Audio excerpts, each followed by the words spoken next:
see before I put out the promo, but it's 11. It's 11. I bet. All right, just want to make sure everyone can hear us, right? There's no issues.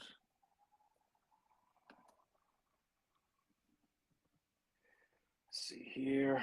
Welcome to those on Facebook. We got our Facebook crew in right now, so we get Okay. moving with that.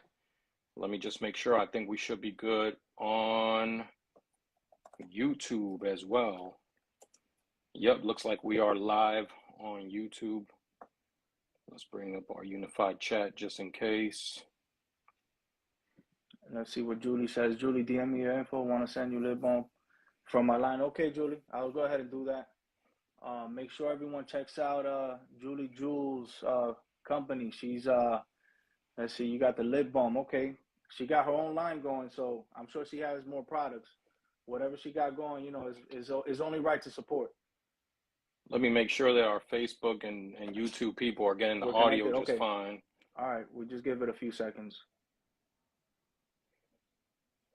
Yep, we're good on We're the good. audio on Facebook and YouTube, so we're ready to go there. Sounds good. Sounds good. All right. Well, once again, thank you everyone for joining us. I'm sure we're gonna have a few more people joining us as we go. This is episode 11, right? We got Pastor Carlos. That's my mentor. It's only right to have him right by my side with this platform. We started this Amen. what 2 months ago, a little over 2 months. A little over 2 months ago now. Yeah, It's actually, unbelievable how fast. we're closer to 3 months than 2 months. It's crazy. It's Yeah. crazy. So, we've been doing this for a little over 2 months now, and just the feedback that we've been getting, through comments, DMs, on YouTube, has been really great, man. So I know we're doing something huge. It's a major shift happening. There's a lot of stuff that takes place in this world, in the environment that we live in, the neighborhoods that we live, and anything that we discuss, it helps keeps us sane. That conversation going, that interaction. Anything that you may have trouble with, you don't even have to be straightforward with what it is that you're going through. You can just listen, and your mind can just feel at ease. You can feel some type of relief, like, man, you know what, I'm not the only one going through situations in this life, or with other people, or at your job, or in the school, wherever you're at. Things happen, you know what I mean? So we're here just to keep sane, make sure that we're on our toes, keep up with our well-being, because if we're not well, then what else matters? Doesn't matter the money you make. Facts. It doesn't matter the job you have.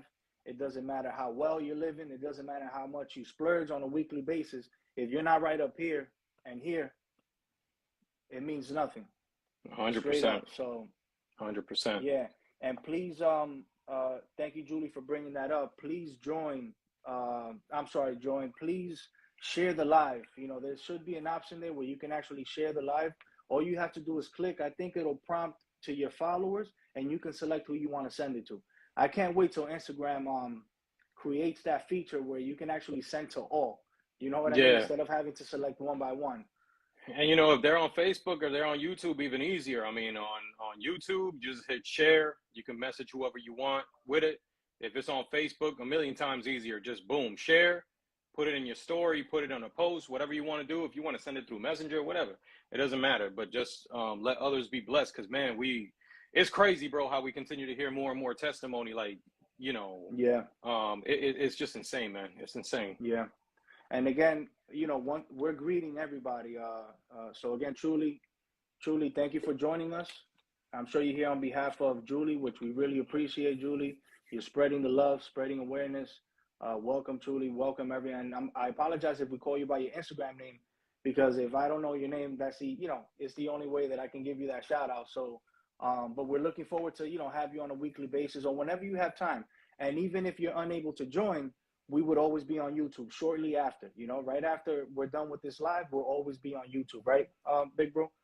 It's always That's going to be right. on YouTube. So That's right. In fact, we El got Flaco. one of the first comments we got on YouTube. We got Yelissa giving us a hey, saying what's up. Nice. So blessing. What's up, Jetty? What's It's up? dope to see that the platforms. I mean, we're getting messages nowadays on Facebook, on YouTube. So It's continuing the communication. The communication is going to be key.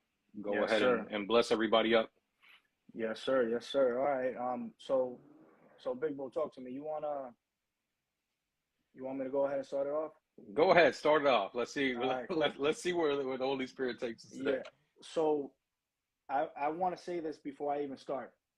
A lot of people may think that Pastor Carlos and I rehearse on a weekly or daily basis before we get on the live.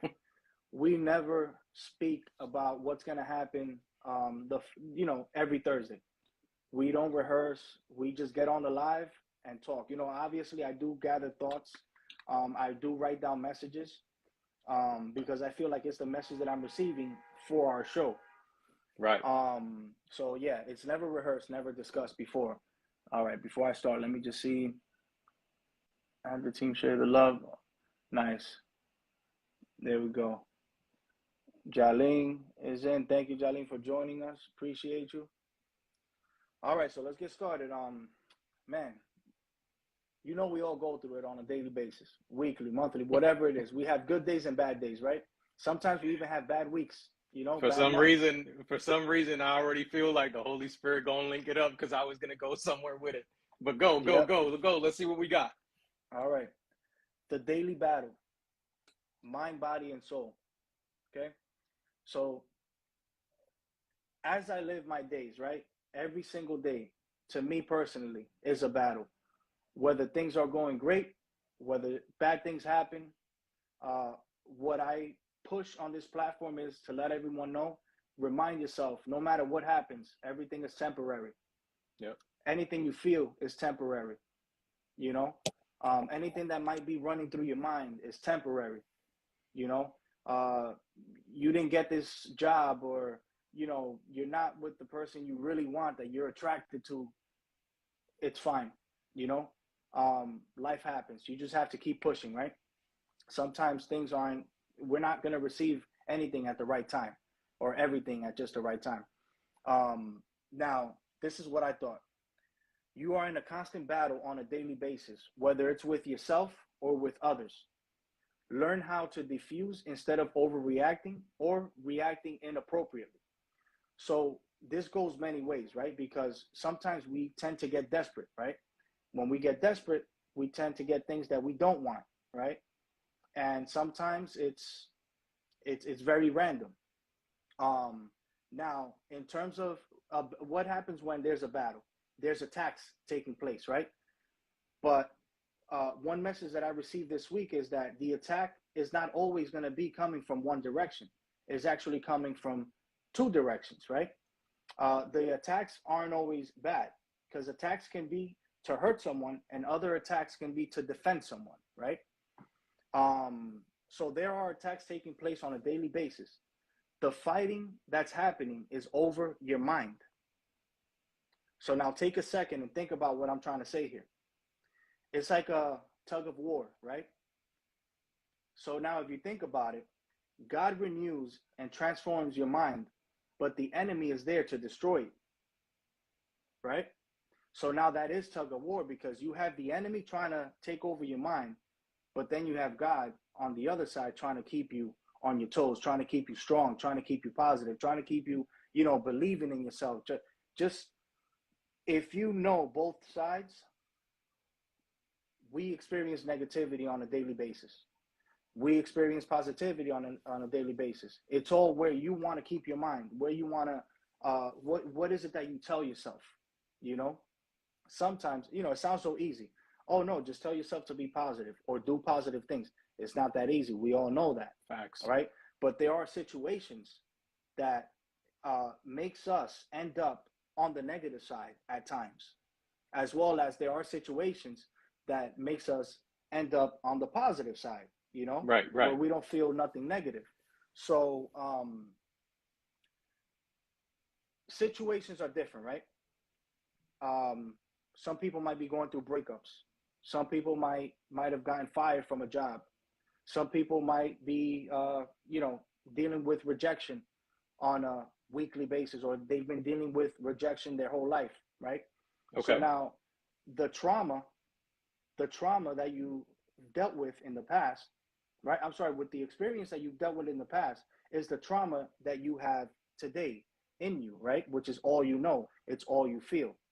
So we're here to tell you, no matter what's happening, right? We're here just to wake you up, raise awareness. You know, it's temporary. You know, it's temporary. It's very temporary. What do you think about that, big bro? It's on point. It's on point. It's absolutely on point. I'm gonna tell you why. You know, a lot of times when there's a couple of things right off the bat that come to my mind as you were talking, and even one of them I experienced this weekend because we've talked about it before. We're not immune to it. You know what I'm saying? We're not immune to it. Even me as a pastor, I'm not immune to it. You know what I'm saying? Yeah. And one of the things that I was thinking about as you were speaking was, you know, a lot of times there's two major things that happen when you start focusing so much on the problems, on all that negative stuff. One of them is you forget all the things that are going well for you, all the blessings that you have. Mm, You know what I'm saying? That like that's a are fact. already like that have happened in your past that are going on right now. It's like you got like a blindfold on, you got like scales on your eyes. You're completely not paying attention to that. And then on top of that, a lot of times you miss out on the blessing that you have for your future because you're so focused on what you perceive to be a negative thing right now. Case in point, I'll give you a real quick testimony. You know, last week I shared a little bit like, yo, you know, I took the word from the week before that for myself when I was like, yo, you know, we going into that land of giants, we gonna kick doors down, you know, we gonna Yeah, do all that, we gonna that slay. was huge. I took that for myself, you know, because a lot of times, actually most of the time, the Lord gives me a message, and it's like it gives it me to relay to everybody else. But before that, it's like, yo, you gotta take that for yourself, right? So Mm-hmm. I went ahead and I took it for myself. And you know, there's news that I'll probably be sharing, you know, in God's perfect timing, but I think it's coming sooner rather than later. Um, I went ahead and I started moving in faith on something, and it's like I spoke about last week. The attack started coming. The attack started coming, and it's just like, yo, I started feeling down. I started feeling depressed. It's like so many different things started to happen, and I just started to feel like I was going through it, right? Which I shared last week. And it was like, yo, I knew that I could see the attack, and I started to kind of change my mentality, and I started to go forward, right? But I was completely not thinking about everything else that was going well, the things that I was blessed with. I was focusing on certain issues, and I was forgetting Mm-hmm. about everything else. So there goes you're being blinded to what's gone well in the past and what's going well now because you're so focused on the negative, right? So it was like, yo, I couldn't even. It was like I couldn't even realize that I was gonna be victorious in the things that were to come because I was completely forgetting about what God has made me victorious in my past. You know what I'm saying? It was like I was already missing that blessing. So long story short, not only was I missing out on my past, but this weekend I had to preach. You know, I went ahead and preached on Sunday, and I was blessed to be able to do that this weekend, and it was like, yo, I went through it. I went through it, and the amount of people that were received on that day was like crazy. How many people came up to me and was like, "Wow, yo, I didn't realize I've been going through it, and like, yo, we really do need to, you know, have this unity, have talking, all this different kind of stuff Yeah. that God spoke to them, and it was a realization of where they had failed and how to make it better.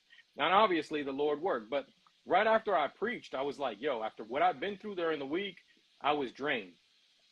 So I sat down. Somebody was going to do the announcements to close out the service. I went and I sat down, and I'm just like there in the seat, like, you know, hand on my face like this, and I'm just like, yo, thank you, Lord, that you gave me the message, but I'm feeling drained because it's been a tough week, and to give that message, I felt drained, and I normally don't feel drained, but I felt drained. And as I was like just like this, right? As I was just like this, I felt like somebody put their hand on my, like my shoulder, kind of like almost like a good job, like, yo, good job. And I'll go and I turn around, there was nobody there. There was Mm-hmm. nobody there. So it was very obvious who it was. You know, it was the presence of God, just blah, just hand on the shoulder, like it's all good. It's all good. And it was funny because in that moment, I knew who it was. But soon after, I think not even 12 hours later, you start to get some little attacks, Of course. and it was just like Umbahong just blah, just drops you down, in one shot, and you feel like you're going through it again. Bro, for like 2 days, I didn't even remember that I had felt the presence of God right there. You know what I'm saying? And that's something that when you're blessed enough to feel like God's presence, you're like, wow, like I won't trade that feeling. But imagine, it's like I went through it, I felt it, but then an attack can come to you so strong that you could even imagine you could get all the blessings in your life, you could forget about them in a heartbeat. And even God's presence you can forget in a heartbeat if you're not careful. And it was like, yo, I really had to kind of rewind, bring it back, bring myself back and be like, yo, no, hold up. Yeah. If I felt God's presence, what could go wrong for me? Absolutely nothing. You know what I'm saying? But it just shows you how twisted you could get attacked in so many different areas, and it's distracting. And it's like you could miss out on the focus of where you need to go. You can miss out on the blessing that's in your moment. You can miss out on the blessing that was in your past. You can miss out on the blessing that's in front of you. You can miss out on so many different things because you are distracted on what you need to do. You know what I'm saying? On your purpose, on what God's doing in your life, on the presence of God. You can miss out on so many different things. So what you're saying is so on the money. It's so on the money because it's like, yo, if you are not careful, you're everything. 100% of your vision. When we talk about like tunnel vision, like how you need to be focused, have the blinders on and not look at what's around you and just focus on just what's in front of you and the blessing that's in front of you. You can have blinders on, and instead of focusing on the blessing, you could be focused on your problems and what's around you as a blessings. And it's like you do a complete 180. Instead of focusing, blessings are right in front of you. Forget the distractions over here. You could have problems right in front of you, and the enemy has your blinders on because you chose to put on the wrong blinders. You know what I'm saying? You have to be so careful. You have to be so careful, man, for real. Yeah, and just so people can get an understanding, attacks can be anything. You know what I mean? Whenever you feel that negativity, when you feel so extremely stressed that day, obviously it is based on like the decisions we've made throughout the day, in the setting that we were in. Whether it's like, let's say if you're in a job with a coworker, you're dealing with differences and stuff like that. Sometimes you're dealing with jealousy, with hate, envy, whatever that is. In a school setting, it's pretty much similar. You're Yep, dealing with people, different absolutely. people with different personalities, different characteristics, different experiences, different point of views. You name it, differences just in general. Because I like to break it down because I'm sure people understand what we're trying to say. But the more detailed we get, the more understanding they may have. And it happens on a daily basis. It happens on a daily basis. Now, the thing that we really don't focus on is exactly how we're feeling when these things happen, because for some people it's like, oh no, just brush it off. Yeah, it's easy for one person to brush it off, but there's someone else that goes home with that baggage, you know. And what do I mean? It's insults. You know what I mean? It can be, you start believing these things. When you're told, let's say, oh, you look weird, or you look funny, people start making fun of you, just insulting you in general. It's Yep. going to make you feel bad. Most of us, we've experienced this at a young age, right? And, we did have our parents, or guardian angel that would tell us, if anything happens, just make sure you tell your teacher, tell the principal, tell the staff, tell someone, but how many of them, right, would actually focus on having the communication on a daily basis, not just tell us when something is wrong. It's best to have the communication to find out if anything went wrong, right? Because no, I know when I was a child, I just didn't. Yeah, you know what? I had a bad day today. I got pushed. I got shoved.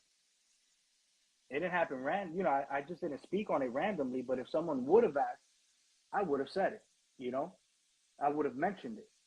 So I think that's very important.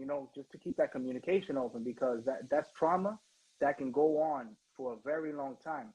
and then it does build up, right? Because there's going to be other experiences, there's going to be other situations, and when it builds up, a person can become aggressive, you know, and not everyone is going to understand that unless they understand how the mind works, you know. So I think that we basically discuss this on a weekly basis on all episodes. I think we always put a little bit here and there when it comes to the past traumas, you know. Um, Speaking of trauma, I came across this quote when I was, you know, I drink a cup of tea every morning. You know, they usually have messages on them. It did say, re-examine all you have been told. Dismiss what insults your soul. So that's pretty deep because, you know, here I'm reading this message. To me, it felt like a reminder. So it feels like I have to tell everyone, you know, um, anything that you've went through, anything that you've been told, you know, it's not true. You know, that's not you. All that stuff is temporary. It's time to leave that in the past. You know, it's not that easy. But what do we? You have to focus on what it is that you have to do to leave it in the past. You know, to diffuse it, to just kill it and leave it there. Um, don't let your trauma or trials become your truth. You know. So, what do you think about that, Pastor Carlos? I think that's very critical, especially for our youth today. Yeah, no, I think we've spoken about that a little bit in the past too. Like you said, we've touched upon that before. Part of that, is making sure that you have the support system. But let's flip it on the other side a little bit, because sometimes maybe it's not you necessarily that needs support, but this is why connection is so key.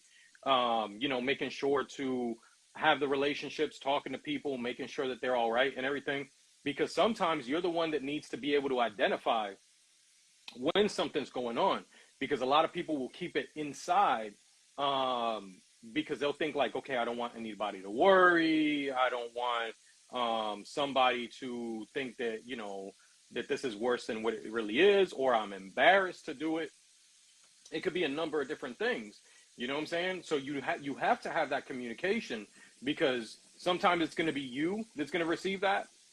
Sometimes somebody might be able to identify when something's going on with you and be able to do the outreach. But sometimes you need to be the one to be able to do the outreach, because it could be somebody else that you typically connect with that needs that outreach. And everybody's built different. There's some people that are really great about being able to communicate, like, yo, this is going on. I'm going to communicate. Trust me, I've seen people who every little thing is like, they'll hit me up for every Mm-hmm. little thing. It doesn't matter how small, how big. It doesn't matter if it's bite size, if it's Yeah. enormous. They will hit you up for every little thing, and it's cool. That's fine, because that's part of really being there to help to guide them. Help to be able to do that. But there's some people that at the same time, on the flip side, um, it doesn't matter if something's small. It doesn't matter if something's huge. They just have it in their heads, like pre-programmed, like, I'm not going to share it. Like, and they start to, compartmentalize it inside, internally. And it's like, instead of reaching out to somebody, I'm going to put it in this area, and I'm going to put it in this area, and I'm going to put it in this area. And what happens is you start to, fill yourself with so much stuff that it's like there's going to be a point in which it's just going to be too much. You're going to explode. You're going to lose it. You know what I'm saying? But that's part of, like, you got to look at, like, why is it that they don't feel the need to do that? For Mm-hmm. some people, it's because you feel that you just naturally are like that, right? For other people, it's a thing of like, I grew up like that. I can give you a great example, right? I can give you a perfect example. Um, how many men, and we talked about last week the suicide rates, right? Mm-hmm. How a staggering statistic. You would have thought women, being supposedly so more emotional and all this stuff, would be the ones with higher suicide rates, because they're more emotional. They get attacked in so many different areas about how they look and all this other stuff. You would have thought that they would have been maybe the ones that were more prone to suicide, and it turned out that men were like, what, 4 times more, I think was the stat. It was like they were 4 times more apt to commit suicide, or at least attempt suicide, than than females, right? Well, when you go and you think about it, how many men have you not seen that if like you look at little boys, right? It's like a little boy gets emotional, crying about whatever. Men don't cry. Boys don't cry. Stop that.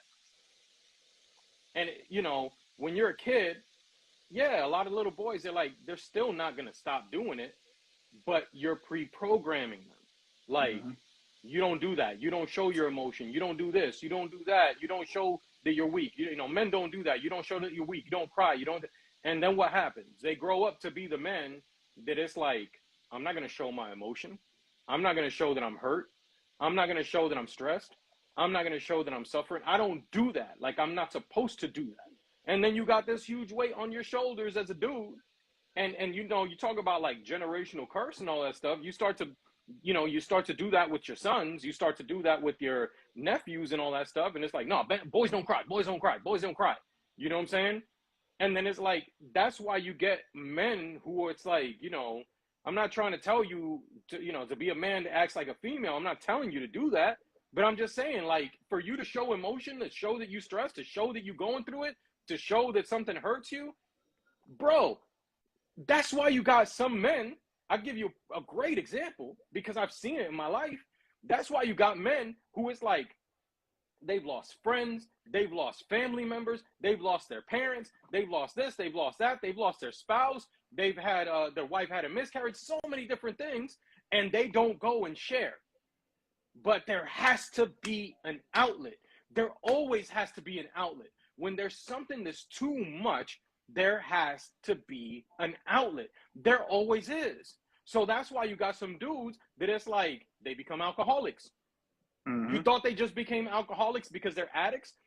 It could be because they're addicts. Absolutely, it could be. But a lot of times it doesn't necessarily need to be because they're alcoholics or that they suffer from addiction. It could be that they have absolutely no addictive bone in their body, but they need an outlet. So the only outlet that works is the outlet of drinking, the outlet of smoking, the outlet of doing all these different things. That's possibly not good for them, but it's a way to numb yourself. And so I was it's like, mention, if I drink, I don't need to show that I'm crying. So me drinking is all right because I could be around people and they could think, yo, it's cool to hang out with fulanito de tal, with so-and-so or whatever. And it's like, nobody ever knows that anything's wrong with dude because he's drinking and he's having a good time with us. That dude isn't drinking to have a good time. That dude is drinking to forget. There's a big difference between the two. And eventually that turns into a problem because you can only put a Band-Aid or you can only numb so much. There get to be a point in which you can't numb it anymore. You know what I'm saying? Yeah. You can't numb it anymore. If you broke your arm, yo, I could give you some morphine to make you forget about the pain. Exactly. There will only be so much morphine that I can give you before one of two things happens.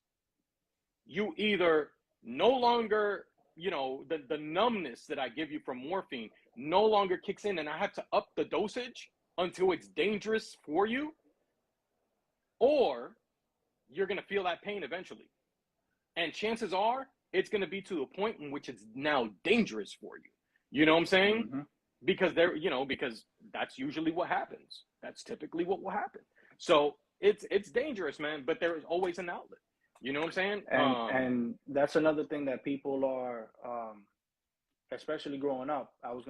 It's funny, you mentioned it.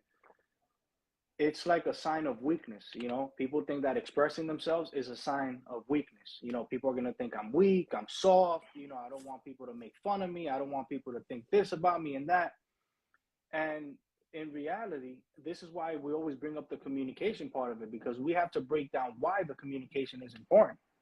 It's okay to express yourself. It's okay to bring it up to someone, because if they don't, like you said, they're going to look for an alternative, which is, right. You know, how can I numb this feeling, you know? And, you know, let's just say even for those, even though the majority drink, smoke, and, you know, do a whole bunch of stuff. Right. But even hanging out, you know, which at times it can be considered as a waste of time. You know, you're just hanging out because you want to kill time. Yep. You know, when in listen, reality, not to interrupt you, but I know what you're talking about because I used to be like that. Mm-hmm. I could not be alone. Yeah. You had It's to do just, something, I you had know? to do something. I It had had to be around somebody. You know why I had to be around somebody? I would have to be around somebody because if I wasn't around somebody, I would start, you know, when you're not doing anything, the devil plays up here. You know what I'm saying? Mm-hmm. I would start feeling down. I would start feeling depressed. I would start feeling abandoned. Especially if I was going through something in the moment, all it was like I would obsess over whatever the issue was. So Yep. I wasn't hooked on drugs. I wasn't drinking and to the point that I got Mm-hmm. addicted. I wasn't going and gambling. I wasn't going and playing games a ton. I wasn't binging on movies. No, I wasn't doing any of that. It would be it's simply calling somebody up like, "Yo, let's go to lunch. Mm-hmm. Let's go to lunch. See, it's not Let's always substance. let's go That's what I let's was go to gonna dinner. bring up. Exactly. Yeah. Let's go to dinner. Yo, you let's just hang out. You just want to come by the crib? We just chill at the crib."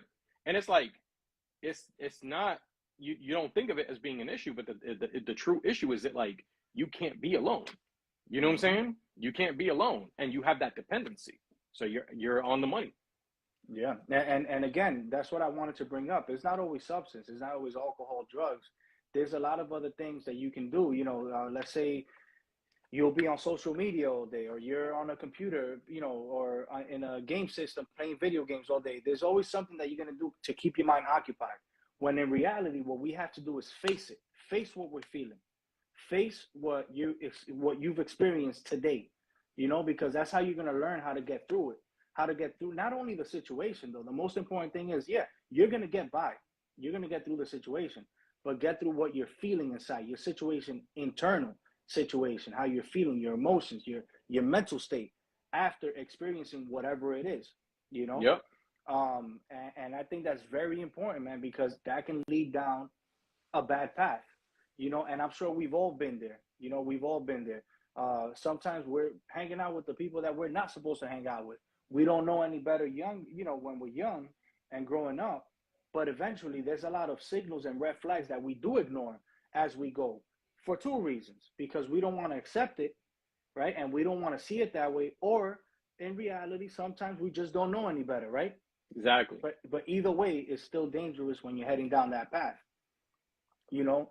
So one thing that I've always said, with my experience, and I'm sure many people can relate, it's like, man, my decision making had a part in that too, you know, because I could have decided to do things differently, you know, whether it was in a situation or, for yourself, and things could have been a lot different.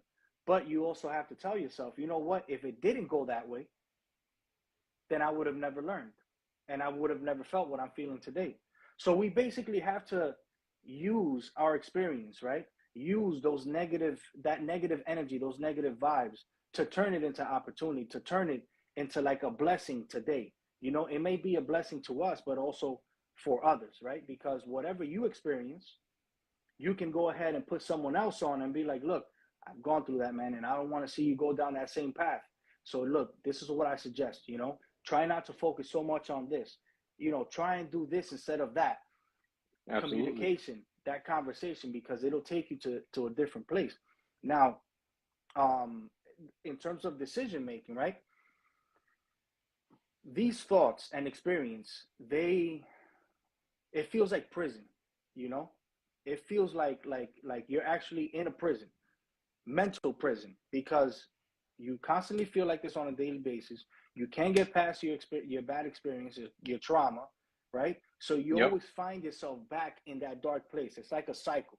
No matter how Yeah, much you try absolutely. to move, no matter how much you try to move forward, you always have that the darkness pull you back, reminding you like, hey, remember, you've been weak in this area. Remember where you were. Remember what you did. You know.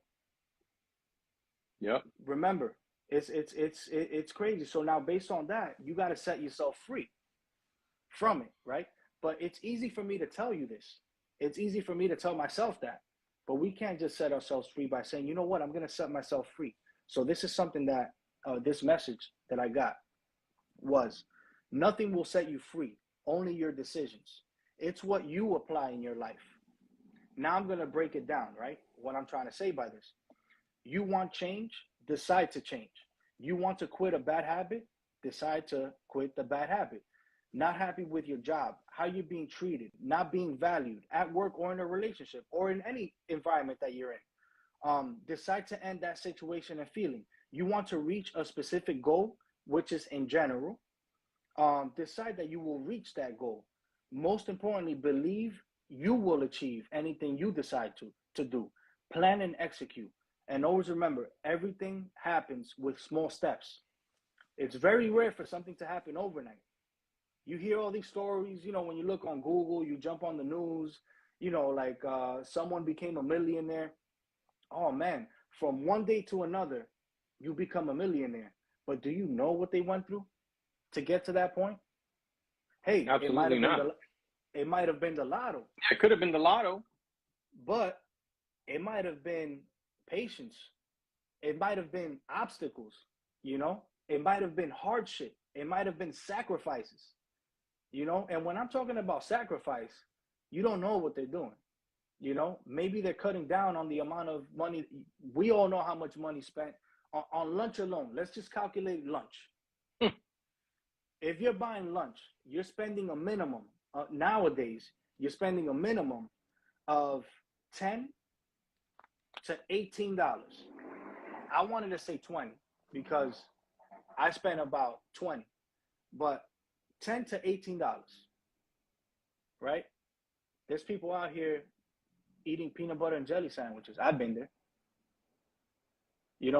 My dinner has been the cup of noodles. I've been there because of a situation. Yep. And it takes that to save money to put it somewhere where you can actually flip it or whatever the case is. Or you know what?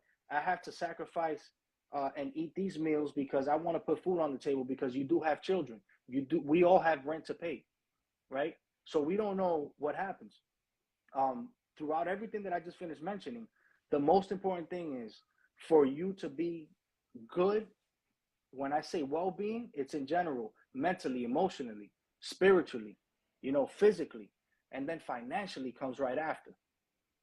Because again, I repeat, if you're not right up here, nothing else is going to go right. And if everything else goes right, one way or another, it's going to catch up. Your health, Yep, absolutely. So I really wanted to put that out there because I've been in a mental prison, I've been in a mental prison. There's times where that I take trips back to that mental prison and I got to fight my way out, because the attacks do get heavy even till this day. They do get heavy. Absolutely. Absolutely. I had a habit, man, that really, really, really got me through a lot of trouble. And I'm going to be straight up with everyone right now. It was the hookah. I was hooked on it. Well, hooked, right? Hookah, hooked. I was super hooked on the hookah. Why? Because I felt comfort in it, And, it was how I killed time. But, I would also be productive and I would have a hookah on the side. It went from me having it once a day or maybe like a couple times a week to every single day and multiple times a day. I had to make a strong decision before the year was over. I didn't even wait for the whole New Year's resolution. And I told myself, you know what? I can't handle this habit because it's actually taking over me. I'm finding myself doing it multiple times a day. And I just let go of it. Now, I'm not trying to tell people out here to stop. Whoever's doing it, if you do it, I'm telling you, I'm giving you my testimony, like what I went through with it. And I knew it wasn't good for me because I was abusing it, right? And I know it wasn't right. And I was like, you know what? If I can't handle it, if I can't have control over it, then I'm just going to have to let it go completely. Had to switch the lifestyle. Let me go work out instead, and I did that. But it's crazy. There's other people that are hooked on drugs. There's other people hooked on alcohol, and that, and I've been hooked on alcohol heavy for a very long time till eventually, throughout the years and experience, I was like, why am I drinking so much? You know what I mean? Like I would drink more than usual, and it's like, nah, this ain't right. Throughout the years, it was a battle that I was fighting. You know, do I still have my drinks here and there? Yeah, special occasions. You know, I drink moderately now, but it's not like heavy drinking all the time. You know, so I do enjoy my drinks here and there, but it's nothing like before. You know, Yep. I was around. It even caused me to be around the wrong people because hey, if you got a bottle, I need that dude around. You know, I always had the bottle going, and I'm not even talking about lounges. It was just gatherings, you know, because I've never been the type to be at lounges and clubs. Have I been to lounges and clubs? Of course, yeah, and I loved it, but I was never there like every single weekend, you know. Um, but it's a lot of stuff that we find ourselves in situations because of the way that we feel. You know, we're put in situations because of that, which is why we have to focus on our inner self, right? Before we actually destroy ourselves in the in the outside externally, which is horrible. And you know what? Sometimes I think this might be accurate. What we feel, like the way that we act, the way we react, the way we respond, um, the situations that we put ourselves in, right, or the environments that we're in, the places that we're in. I feel like how we feel inside sometimes can be a reflection of how we're feeling in the inside. You know, if you look at all the external stuff, what you do, what's your habits, how you react, how you respond. I feel like that's a sometimes it can be a reflection It of always how we is. feel. It You know. always is. It always is. Because, like I said, there always has to be an outlet. You know what I'm Hmm. saying? There always has to be an outlet. Yeah. And you know, it's funny that you started to go in this direction because early on, when you started talking in the very beginning and talking about, you know, all this trauma and the things that you could get used to doing, and sometimes you put these negative thoughts, like you precondition yourself with it because you heard it so much and all this other stuff. You know, I felt that the Lord was giving me the direction, but what about the things that you're doing that please you, but in reality do you harm? And your Mm. example of the I hookah got one was for was that a one. I perfect got one. that one. Yep. You know what I'm saying? So it's like you have to think not everything that could be an attack, because as you were talking about like attack and trauma and all this stuff, yeah, like normally you think of an attack as like it's a negative thing, like, oh man, I felt so offended and I felt so hurt and I felt so this and I felt so that. But yo, half the time the attack, sometimes you know, the greatest attacks that you could have is something that's meant to keep you hooked, something that you're not even going to realize is an attack. You know what I'm saying? Yeah. Something that you're like, yo, like I'll give you a perfect example. um you got companies, like when you're talking about the hookah, you got, back in the day, you had cigarette companies that knew that the cigarettes were harming people and nobody was thinking anything about it, Hmm. but the cigarette company knew that it was not good for you. Like there got to be a point in which they knew it was not good for you, and even still they were still advertising it, they were still giving it to people, still putting out like real, being real hard, like coming real hard at you with advertisements and it's in movies and all this other stuff, so that you could be like, oh man, yeah, you know, when you do that, when you hang out, you need to smoke, when you do this, you need to smoke, when you do that, you need to smoke, and like that's what you're thinking about. And it's like, but they were hitting you with something that was attacking your health, Hmm. but behind the scenes they knew that it was attacking your health, and there you were buying into the lie, and you were thinking like, okay, this is like, oh, I'm chilling, this is good for me, I'm hanging out, I'm doing this, you know, I'm doing whatever. The attacks don't always have to be something that makes you feel negative, and a lot of times the attack could be something that in reality you feel good about, Yeah. right? Because let me tell you, when the enemy, because you know, we go about attack, and for those of y'all that don't know about the attack, the enemy, Satan himself, is the one that's hitting you with the attacks. You know, God permits it, but he's the one hitting you with the attack. And there are times where God will be like, no, this is, you drew, like, I'm drawing the line in the sand. This is where you can't go. You know what I'm saying? Because it's maybe it could be too much for you. Maybe there's not a lesson to learn. It's whatever. Like, God knows why he has his purpose in regards to certain attacks. But there's a lot of things where we're like, you don't even think it's an attack, but you're getting hit hard. You're getting hit real hard, right? Um, And a lot of times it's like those are the things that you're doing and you're not even realize that you're doing it, and it's bad for you. I can give you a great example. Mm-hmm. What is an attack? What's something that the enemy could have you doing that you are like completely oblivious to and you could catch yourself doing? An attack from the enemy a lot of times is going to want to make you sin, right? Call it what it is. It's going to make you want to sin. One of the things that we've got is like gluttony. You think of the word gluttony, like biblical gluttony. A lot of people think gluttony, they think like, oh, that's somebody that's like fat, like they eat too much, like they're gluttonous with their food. They go to the buffet and they eat the whole buffet line. The dude, the owner of the buffet, got to tell him to go. He eats so much or whatever. Like is that abusador? It's like you're abusing it so much. Nah, it's not about food. Food is one. Food is absolutely one. I could tell you something gluttonous right now. Some of y'all are gonna get hit hard with it, but it's what the Lord wants. We talk about a lot of the times you need to know the truth of what's going on in order to know what's going on, because the word itself says that if you get to know Christ, if you get to know the truth sets you free. The Son can set you free. So for a lot of you, you may hear some of these things and it may hit you hard in the face, and you're gonna be like, dang, I ain't even think about that as like that could be sinful. Gluttonous. Put it aside food. Is food bad for you? Like, is eating bad for you? No. There are things that could be bad for you, like that you shouldn't eat.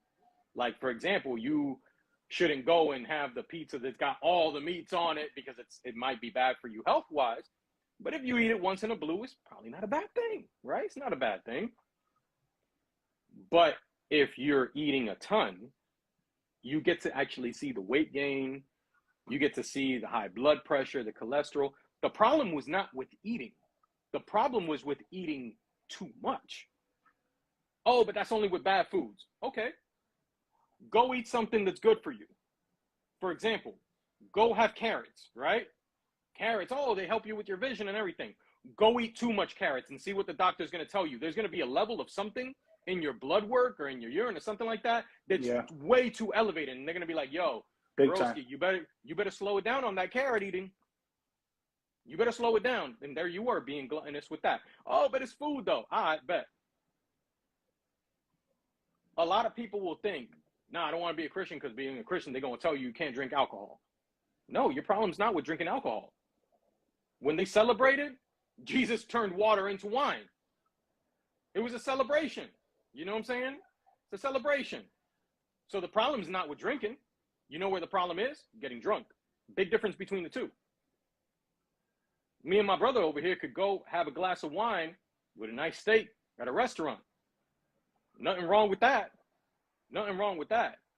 But if we going and drinking 2, 3, 4 bottles between the both of us, that is like we got to carry each other home and call the Uber because I got to leave the car at the restaurant because ain't no way I'm driving home. That's a problem. Oh, but it's alcohol. Okay. I'll give you a good one. You got people that will play video games in a 24 hours of a day. They'll play it for 16 hours. All right, they only played it one day like that. No, you got people playing every single day, like 12 hours. That's gluttonous. That's right there. That's straight up sinful, because it's like, you want to know what the sin is? The sin is when it detaches you from God, where it's like, it becomes an idol. It becomes like, instead of wanting to connect with God, I want to connect with this. That's the sin. That's the problem. Some of y'all might watch Netflix, binge the whole season in one night. Out of 24 hours in the day, you were doing 16 hours watching Netflix. That was the problem. And it's not just that it detaches you from God, because that's where the sin is. But think about how that affects your life. If you got kids, you ain't paying attention to your kid because you're hooked on it. If you're in a relationship, your relationship deteriorating because you stuck the whole day like this. Go look at your screen time. You telling me that it's not gluttonous, that if you look at your screen time, you on there for like 12 hours? Like, just looking through. It's like, it's not just that it detaches you from God, but because it detaches you away from God, it detaches you from the purpose that God has for you. And because it detaches you from the purpose that God has for you, it's going to attack the blessings that God gave you. So your kids, your family, your friends, your job, your health, your this, your that, everything that could be a blessing starts to suffer because you like this all day long. You see what I'm saying? All day long. Some people can't leave the relation. Like, I gotta be around this person, this friend, or my spouse or my Yeah. boyfriend. I gotta be around them all day. Well, if you're around them all day, are you leaving the time for everything else? Like, where's your time for anything else? Where's your time to connect with God? Where's your time to be able to tend to your job? Where's your time to be able to take care of yourself physically? Where is that time if you're like, no, I can't be away from that person? You see where I'm going? So it doesn't Yeah. And we necessarily, the all fail attack. those areas. Exactly. The attack doesn't necessarily need to be something that it's like, oh man, I could tell that this is bad because I'm smoking and it attacks my health. No, it could be in terms of something that looks positive, but in reality, the enemy's attacking you with something like that, and it's affecting every other area of your life, but you're not focused on that because you think, no, having this relationship is a benefit. Having this relationship is a benefit. You know what I'm saying? There's some people that it's like, I mean, your kids are your kids, so that becomes a little bit more different because you have to tend to your kids, right? You do have to tend to your kids. Even with your kids, there's some people that can become addicted to their kids, and their kid to them is higher than God. You know what I'm saying? Higher than Mm-hmm. God. And guess what? It becomes detrimental because then you become the person that is like, oh, my child never does anything wrong. I got to be my child's best friend. I got to do everything. And when your child is crying over something that it's like, yo, you should really, you should go ahead and get corrected for what you're doing. You're instead of correcting them, you're like, no, I don't want them to feel bad. I don't want to correct them. I don't want them to get upset with me. And then it's like, guess what? They end up doing whatever they want. They're dependent on you 24/7. They end up becoming the 12-year-old that can't even wipe themselves correctly because you have to do everything for them. It becomes detrimental. And then down the road in the future, because you couldn't give them independence, because like I got to be on you 24/7. I got to be connected with you at the hip 24/7. Guess what happens when they become an adult? They feel that they need to have somebody 24/7. So a lot of times you got these females or these dudes who get into these bad relationships and they're like, there's no space and they're on them 24/7, and it hinders the relationship. It becomes toxic. But if you look at the root, maybe she's not sleeping around with dudes. Maybe she's not dating a million and one guys because she got daddy issues. Maybe it's because there was too much attachment. Yeah, it could be the lack of a father, but at the same time, it could be too much attachment to a parent. You know what I'm saying? It can go so many ways. The detriment, the gluttony doesn't necessarily need to be in terms of something that looks negative. Sometimes it can be something that appears positive, but if you're not careful, can affect you in a negative way. Mm-hmm. But you have to be paying attention. If you're not paying attention, you're not going to know. Yeah, and going back to that, there's a lot of there's many things, habits, whatever it is, that actually stuns our growth, our development, because if you think about it, like you said, if we binge with Netflix, playing video games all day, or just hanging out, drinking all day, or just simply hanging out, you know, to the point where it's not productive, because there's gatherings that sometimes you're working on a project or whatever, Yep. you're sitting down with someone and you're discussing life, and which that's good because that's actually very therapeutic. So you do that. But let's say if you're binge watching Netflix, playing video games, and doing things to escape from reality, to escape from the problems that you're having, escape the situations that you're going through, the unhappy moments that you're having, you can be doing better things with that time, and I've learned this the hard way, Yep. because I've thought about, we do say that nothing that we went through and anything that we did in the past is not a waste of time. When we mention, all the times that I've wasted in the past, it really isn't a waste of time because we learned from that situation now, and we can put our kids on we can put them on in better position as they grow. Watch out with these type of people, be careful what offers you get from people, because offers can be anything, right? Hey, try this, putting them in a tough situation. But it does stun our growth and our development.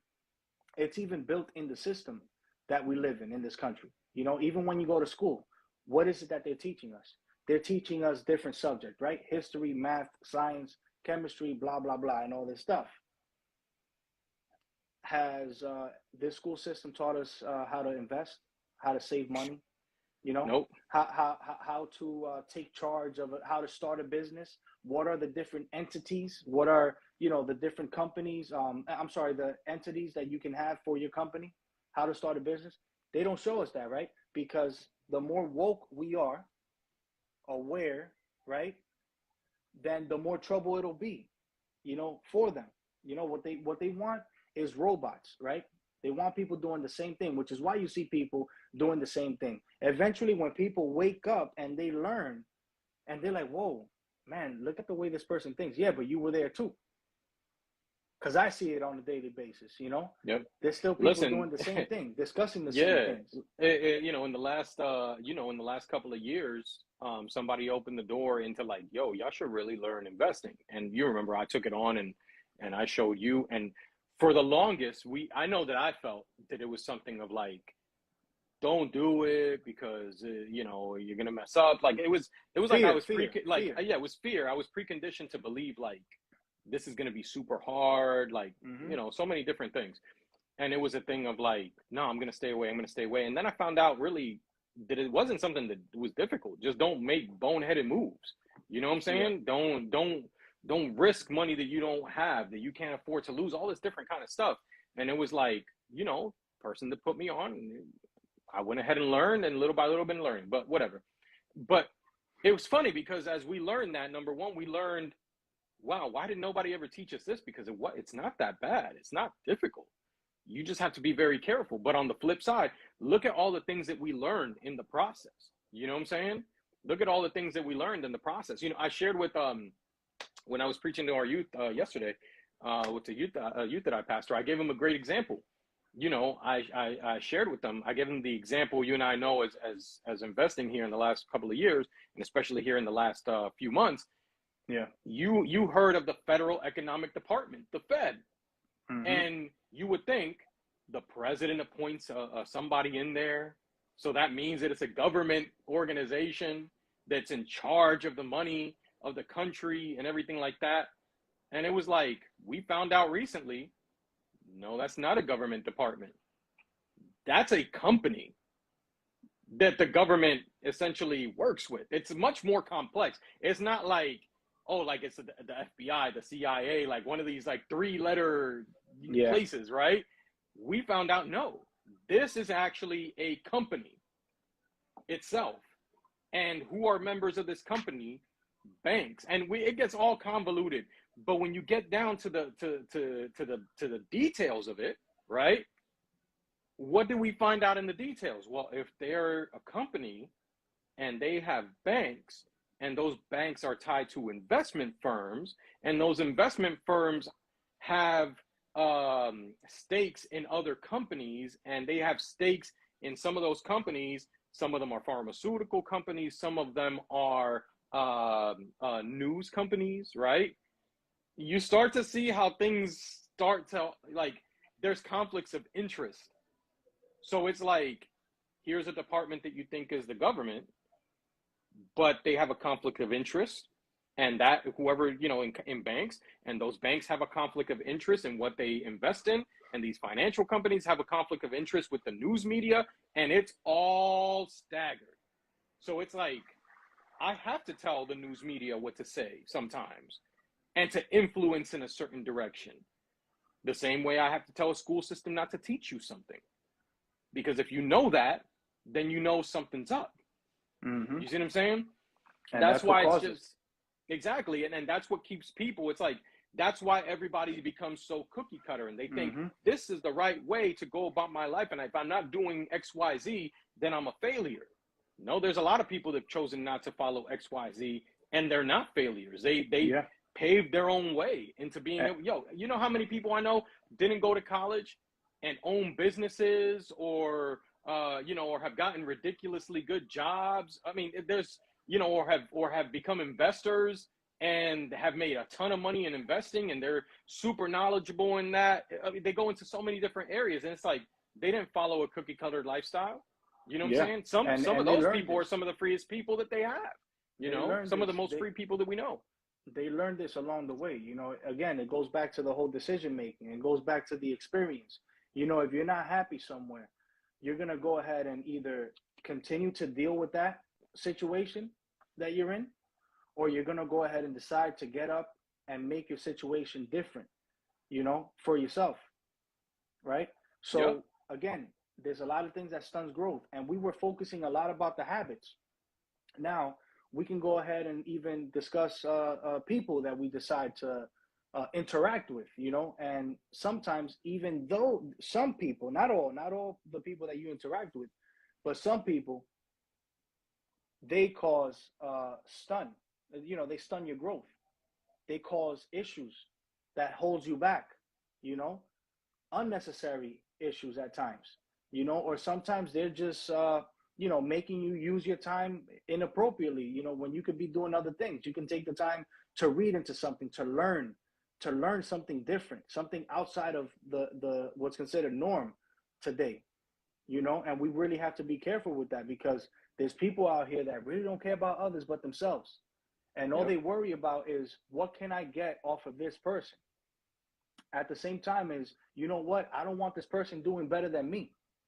You don't know who you're dealing with, you know, when you're in that situation. I want to go back to the whole when you mentioned how certain opportunities can actually not be so good for us, right? So I this is a message that I put out, was those who want to give up on life, right? um so actually, before I even give that message, because there's like two in one in this one. We're so used to knowing one thing, right? And when there's like different opportunities presented to us, you know, we're like, no, this is what I know, you know. And then sometimes you find yourself in a dead end where, you know what, I'm not even happy, but what else am I going to do? You know, Yep. what else? What else is there in this world? You know, the same thing in a relationship.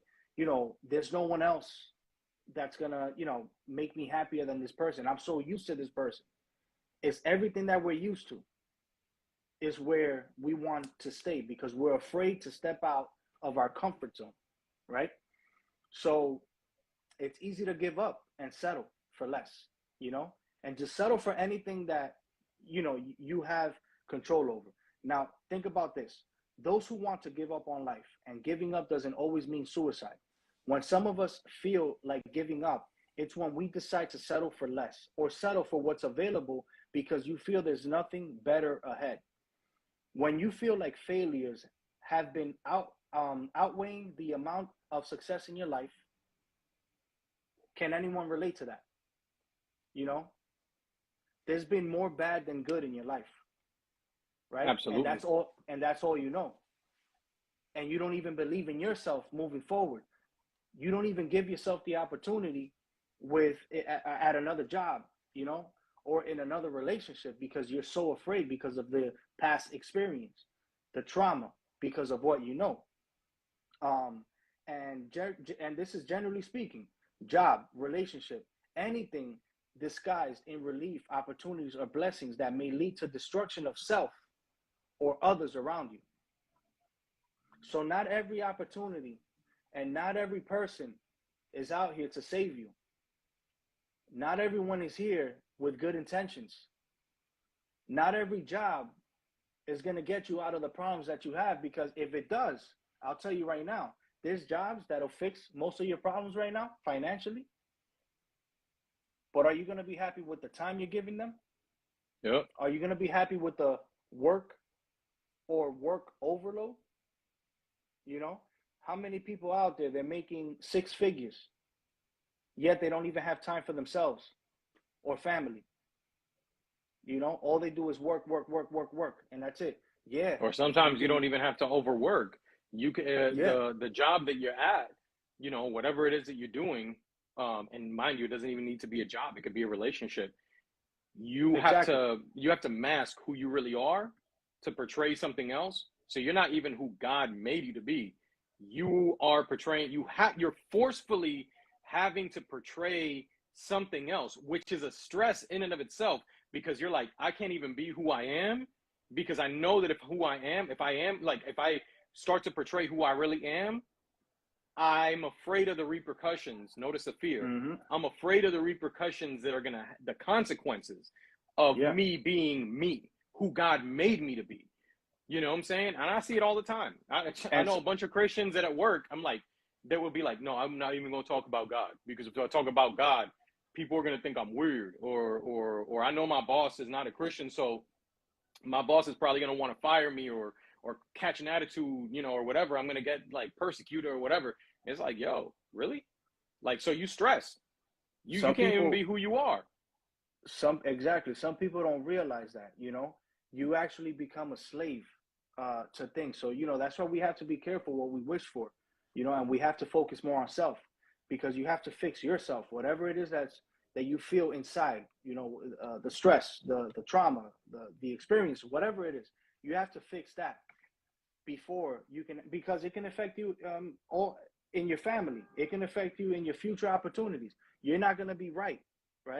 It's going to create more problems. That's all it's going to do. It's going to create more problems. So, and we have to be very careful with that, you know um one thing By the way, that we before we also move on, just remember, you can continue to send messages if you want to join on. This is not just a dialogue between two. If you do have anything that you want to say, if you got testimony, if you want to bring up a comment, whatever it is, definitely do the request to join, and we'll put you on. for sure. Do you And saying, bro? one thing that I'm sure many people have, and I'm guilty of this, you know there's situations that we're in, and we feel like, what, this doesn't feel right. You know what I mean? It just doesn't feel right. And when I say situations, I'm talking in general. I'm talking in general. You're in a place with people that you don't feel comfortable with, and we tend to ignore our gut feeling, the red flags. We stay there, and something went down, whether it was with you and someone else, or you just saw a situation happen between groups or two other people, right? Same thing is when, you decided to go to school, but because going to school was the right thing, you have to go to college to be successful, but your gut was telling you, you don't need this, or you don't need this major, or, you know, you don't need this trading school, whatever it is that you put your mind to, uh, school, work, relationship, whatever it is, you went against your gut feeling. Yeah. And now you're suffering or you've, in the past, you've suffered the consequences. Some people may relate today, current, are suffering the consequences. Yep. You can't put the blame on yourself. What I want people to understand, listen, this is life. Things happen. You learn from it. There's someone else that's going to need your story. They're going to need to listen to your experience. You're going to have to put them on. So guess what? Whatever you went through is a blessing for someone else. Yep. So never regret. It's fine. Sometimes we have to go through things to make us a better person, because if life was perfect, then there wouldn't be any lessons in it. It would just be perfect because we know things are going to go great. It's going to go perfect. And you know what? We don't even have to push ourselves as hard. Things would be so easy. Everyone would have whatever job they wanted. They would make the amount of money that they wanted to make. They would have much more access to everything that's in this world. There's a reason why things are the way they are. And we have to accept that. This is a life that we live in. So I think that's very important, man. We really got to put that out there, because it's just letting people know it's okay to go through things. It's okay what you're feeling. It's how you come out of that problem, or how do you come out of that situation, because not every situation is a problem. Yeah, you're gonna go through things. I mean, like I shared Regardless. earlier, even me, like, you would think, okay, well, like, okay, if you're a pastor, you're this, you're that, like, you're gonna be exempt. No, you're not. You're not Mm-hmm. at all. That you're not exempt from issues. You're not exempt from problems. Like, you're going to go through it. But a lot of that is, again, educating. This is if you know stuff, you start to, and then you're like, okay, well, I'm going to try that for myself, and you start going down that road. You start to see things. a lot of it is like when you were talking about, you know, freedom and all this different kind of stuff, and you can have your past, like, you know, constantly thinking about your past and feeling guilty about things, all these different things. It just continue to take me essentially to the root of like what I know to be true, because I've experienced it and I've seen other people experience it as well when I've spoken to them about it, you know. And that's, you know, essentially knowing like, yo, get to know who God is, and see what Mm-hmm. he says about you. See what he says about your situations and everything. You know what I'm saying? Because when you do that, when you actually get to do that, you get to know him. You know what I'm saying? You get to know him the same way that like you get to know somebody by talking to them. You know, I did a little exercise with the youth pastor last week where it was like I got them mixing groups of people that they normally don't chill with, and they got to know things about people, and it was like, dang, I didn't even know this person was into that. I didn't even know this person was cool like that. All these different things. It was like, you know, when you get to know him, you get to know the benefits of stuff. You know what I'm saying? You get to Mm-hmm. know the benefits of what he is, and one of the big benefits is that like, yo, you know, for him that love him, you know, for those that love him, you know, he makes everything work for your good. So it's like not just and I know we talked about this a few weeks ago, but it's like it does not matter what if it's in your future, if it's in your present, if it's in your past. It does not matter what it is that you're going through. You could be like, yo, I feel like this is a waste of time. Even that waste of time, he'll make it work for your good. But you got to understand that. Because if not, if you don't realize, you got to think about that. If you don't know that, right, then you're going to think like, man, that relationship that I wasted 5 years doing was a waste. Like I just wasted my time. And then you'll have those moments where you sit down randomly and you're like, man, things would be different if I hadn't wasted my time with that relationship or in this school or doing this or doing that. And you start to feel that guilt and you start to feel that regret. But it's different when you get to realize that he says, yo, everything, God makes everything work for the good of those who love him. So like when you go like, yo, that relationship that I was stuck in for 5 years was not a waste. There's something in that he's going to make work for my good. Yo, it could be helping somebody in their relationship issues. It might be your relationship in the future. It could be whatever God wants to use it for, but he's going to make that work for your good, whether it looked good or whether it was bad. You know what I'm saying? If you spent 3 years working, you know, going to school for something, and halfway through you're like, yo, I just spent 3 years focusing on a major, and in my fourth year I realized this major sucks and I really don't Mm-hmm. even want to do it. This is terrible. Like, oh my gosh, I'm gonna have to take another 2 or 3 years because I just wasted my time, you know, going and learning about, you know, like rocks, you know, geology or whatever. And now I'm realizing I Fossils. hate geology. I'm learning about Fossils. fossils, and I'm realizing that I don't even want to learn about fossils. I want to learn how to teach. Like, I have a passion for teaching kids or something. Yo, you don't know how God is going to make that 3 years you learn work, like, you know, use learning about fossils, how that's going to end up working for your good in teaching or in something that's going to come down the road where somebody down the road could come with an expert, you know, with like, dang, yo, I really needed to know about XYZ. I don't know how to solve this issue, and all of a sudden there you go with your recollection of fossils. And it's like 20 years down the road, and you're like, yo, I could actually help you with that. I mean, it's not what I do, but I learned about that. You never know when there's a purpose behind what it is that you went through. You know what I'm saying? But I can tell you this much: if you don't understand where he wants, like, if you don't understand what he wants to do with you, that he can make everything work for your good, no matter how bad it is. If you say, yo, instead of doing that, I'm gonna shut you out of my life. Forget you, God. I don't want to know about you at all. Guess what?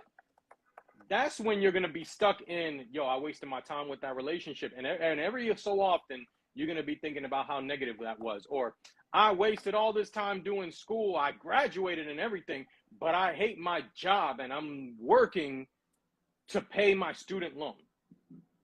And I'm miserable at my job and I'm miserable. Yeah. I'm miserable with my thing. Yeah, but you know what? If you would have gotten to know God, you could ask him, okay, God, I hate what I'm doing, but what is the purpose? And he can lead you to the job that he wants you to actually be in, something that he naturally put in you to enjoy. And you could take the leap of faith that I can go into that job or go into this relationship or do this or do that, you know, whatever it is that he's calling you to do. You could learn, instead of shutting you out, let me get to know you and take me to the purpose of what you want me to do. And he can guide you to what it is. And all of a sudden, that's not even a waste anymore. Yeah, it might not serve you any good, but it got a chance to show you that even in something that was a waste of time, I can accelerate your path to what you were actually supposed to be doing. You know what I'm saying? Because trust me, I can tell you from experience, I've seen God accelerate something that so normally somebody should have done in like 4, 5, 6 years. I've seen him teach somebody how to do that in a year. You know what I'm saying? Because it was what he put as their purpose and what he put in your heart and the plan that he had for you. So what did they learn? Even if whatever the time that they wasted was a waste, he got to teach the person, yo, guess what? I can accelerate. When you get to know me, I can accelerate you on the path of what I want you to do. So there's just so many things that you can unpack there. You know what I'm saying? But I could tell you that nothing that you do is a waste. I can guarantee you that there's nothing that you can do as a waste. There's always something. Cap said also schools have lost emphasis on hands-on training, like Absolutely. auto shop, carpentry, and other technical fields. There's success in those fields, and some people do better with hands than book knowledge. Some engineers make wallpaper. It's true.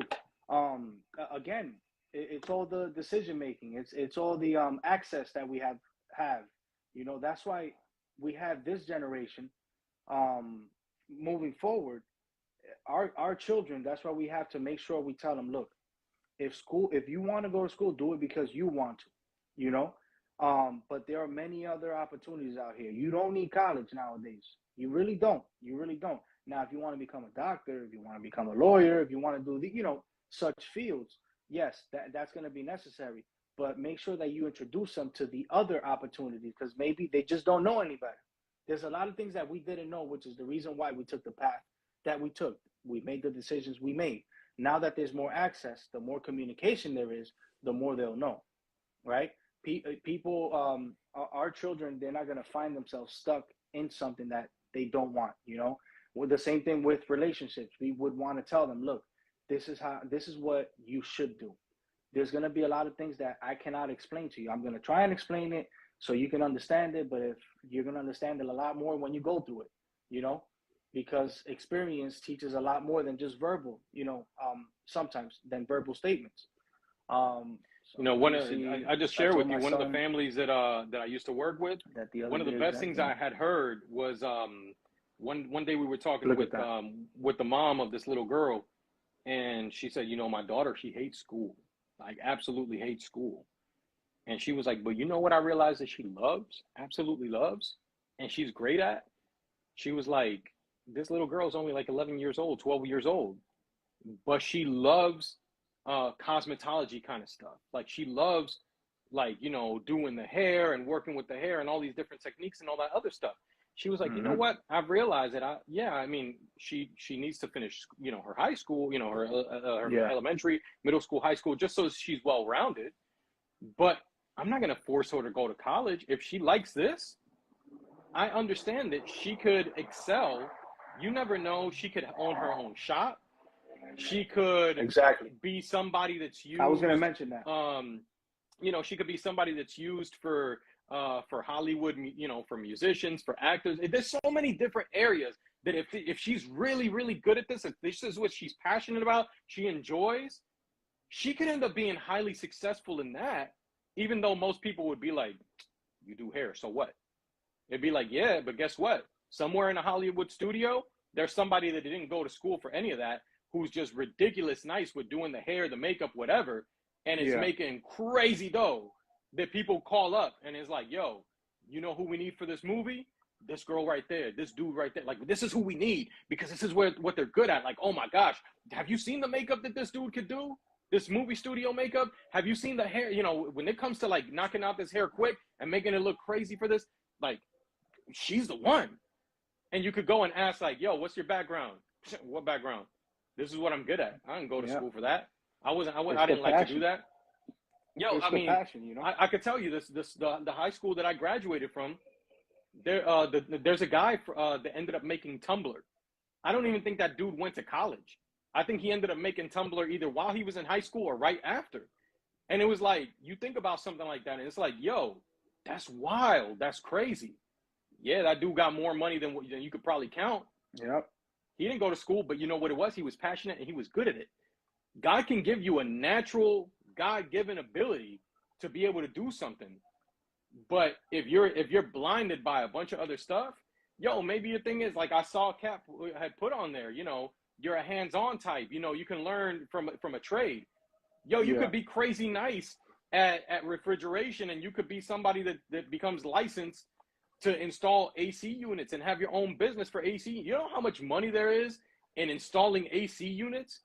And you would think, dang, that's a dirty, you know, job or whatever. Yeah, but I guarantee you this much. I don't know many people that are doing that love to do it that ain't stressed. Mm-hmm. And guess what? As soon as they finish doing the job, they come home, they ain't thinking about the job. Yeah. They come home and they straight chilling. And they got paper too. You know what I'm saying? Yeah, It's all about what God wants you to do. And even the cost to obtain that job. You know what I mean? If you wait, peanuts, bro. But you know Compared what I mean? to school, the cost peanuts. is something that you'll wipe out because, again, we're not trying to say, you know, not go to school because, you know, there's people that watch us and they do go to school, and that's great because school does teach you a lot of things, you know, responsibility. And mind you, you're right on the money. There are some people that need to go to school because they have absolutely no idea what they want to do. Yeah. And it's like, instead of just being at home doing nothing, at least go to a community college or something like that while you're trying to figure it out. And God is giving you direction because in some cases, there are people that just need to become well-rounded before they get to go into what they're doing. So we're not saying don't do it. Just ask God for a purpose. But continue, bro. Yeah, because there's a lot of things that they learn in the process. You know, it's like, I would say time management, you know, responsibility, you know, how to, you know, your schedule, which is, it falls under time management. But if for those that aren't, you know, let's just say if you just had a regular job, you know, your whole life, there's a lot of things that school can actually open your mind to. You know what I mean? If you take a business course, I can guarantee if I would have taken a business course years back, I took it in when I did my bachelor's, when I was doing my bachelor's. Had I done it in the beginning of my school years, I think I would have just dropped out right there. Because with that alone, I learned so much on the structure of a business, right? Taxation, the opportunity that it brings, right? And then the fact that I went from learning that subject to what I was looking up on Google, which is why I said nowadays we have a lot more access to information than anyone did in the past, right? Because that's what happened when, you know, our parents growing up, they didn't have the access that we have now. If they had the access, it would have been a whole different game nowadays.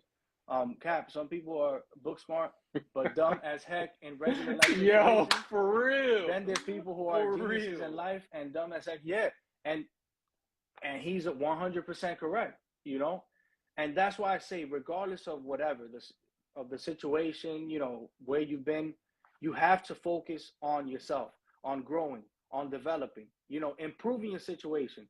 Never look like it was a waste of time, you know, because I can say, I feel like my time in the past going to school is a waste of time because I'm not even using my degree right now. But I can also say, you know what? I do have a degree and I can use it as backup. God forbid if business doesn't go well, anything that I have in mind doesn't go well, at least I have something that can back me up, you know? Now, what did I get out of? What came out of the degree? I do have the student loans, right? But that's also another type of stress. But when you look at things different, right? It's like, you know what? The loans is the least of the problem because at least I know how to handle that, you know, to go ahead and wipe it out. So it's major, man. That was huge what he said. I just had to laugh because as Kat put that, with some people be book smart but dumb as heck in real life, it just reminded me, I don't know why, I just thought of a video. This guy that had made his electric guitar, you know, out of wood and the strings. I mean, it plays for real. But then he was dumb as heck and actually, you know, plugged it into electricity. He touched it and, you know, sparked it like a little electrical fire. But it's like, yeah, you super smart. You could build that guitar, but you dumb as heck because you should know you don't plug that into the electricity and touch it, bro. But some people are that dumb. You know, I can't tell you how many people, it's like, you're so book smart, but you ask them to do something that's like common sense. And it's like, oh, I don't know about that. You know what I'm saying? I've just seen it so many times, bro. So, Cat, you are right on the money, bro. And again, that's why it's so important to stop focusing on what a system is telling you to do or what people are trying to like tell you, like, yo, you have to do this because this worked for me. Bro, ask God for the direction. Don't allow somebody to tell you what to do and think that it's going to work for you, because you're going to end up being miserable and you're not going to be walking towards the purpose of what God has for you. And if you're not walking in his purpose, you're not walking his design for you. You're not doing what he put in your heart or what you're good at. You're not doing any of that. And when you're stuck there and it's not working out for you, you're going to be miserable. And I can't tell you how many people I know that are doing things because they're like, or they get into things because they're like, yo, so and so told me that they make so much money off of this. I'm going to go do it too. And yeah, you can make money off of it, but you also have to have a drive to be able to do it. Because if you don't have a Yeah. drive and you give no effort, it's not just going to come to you.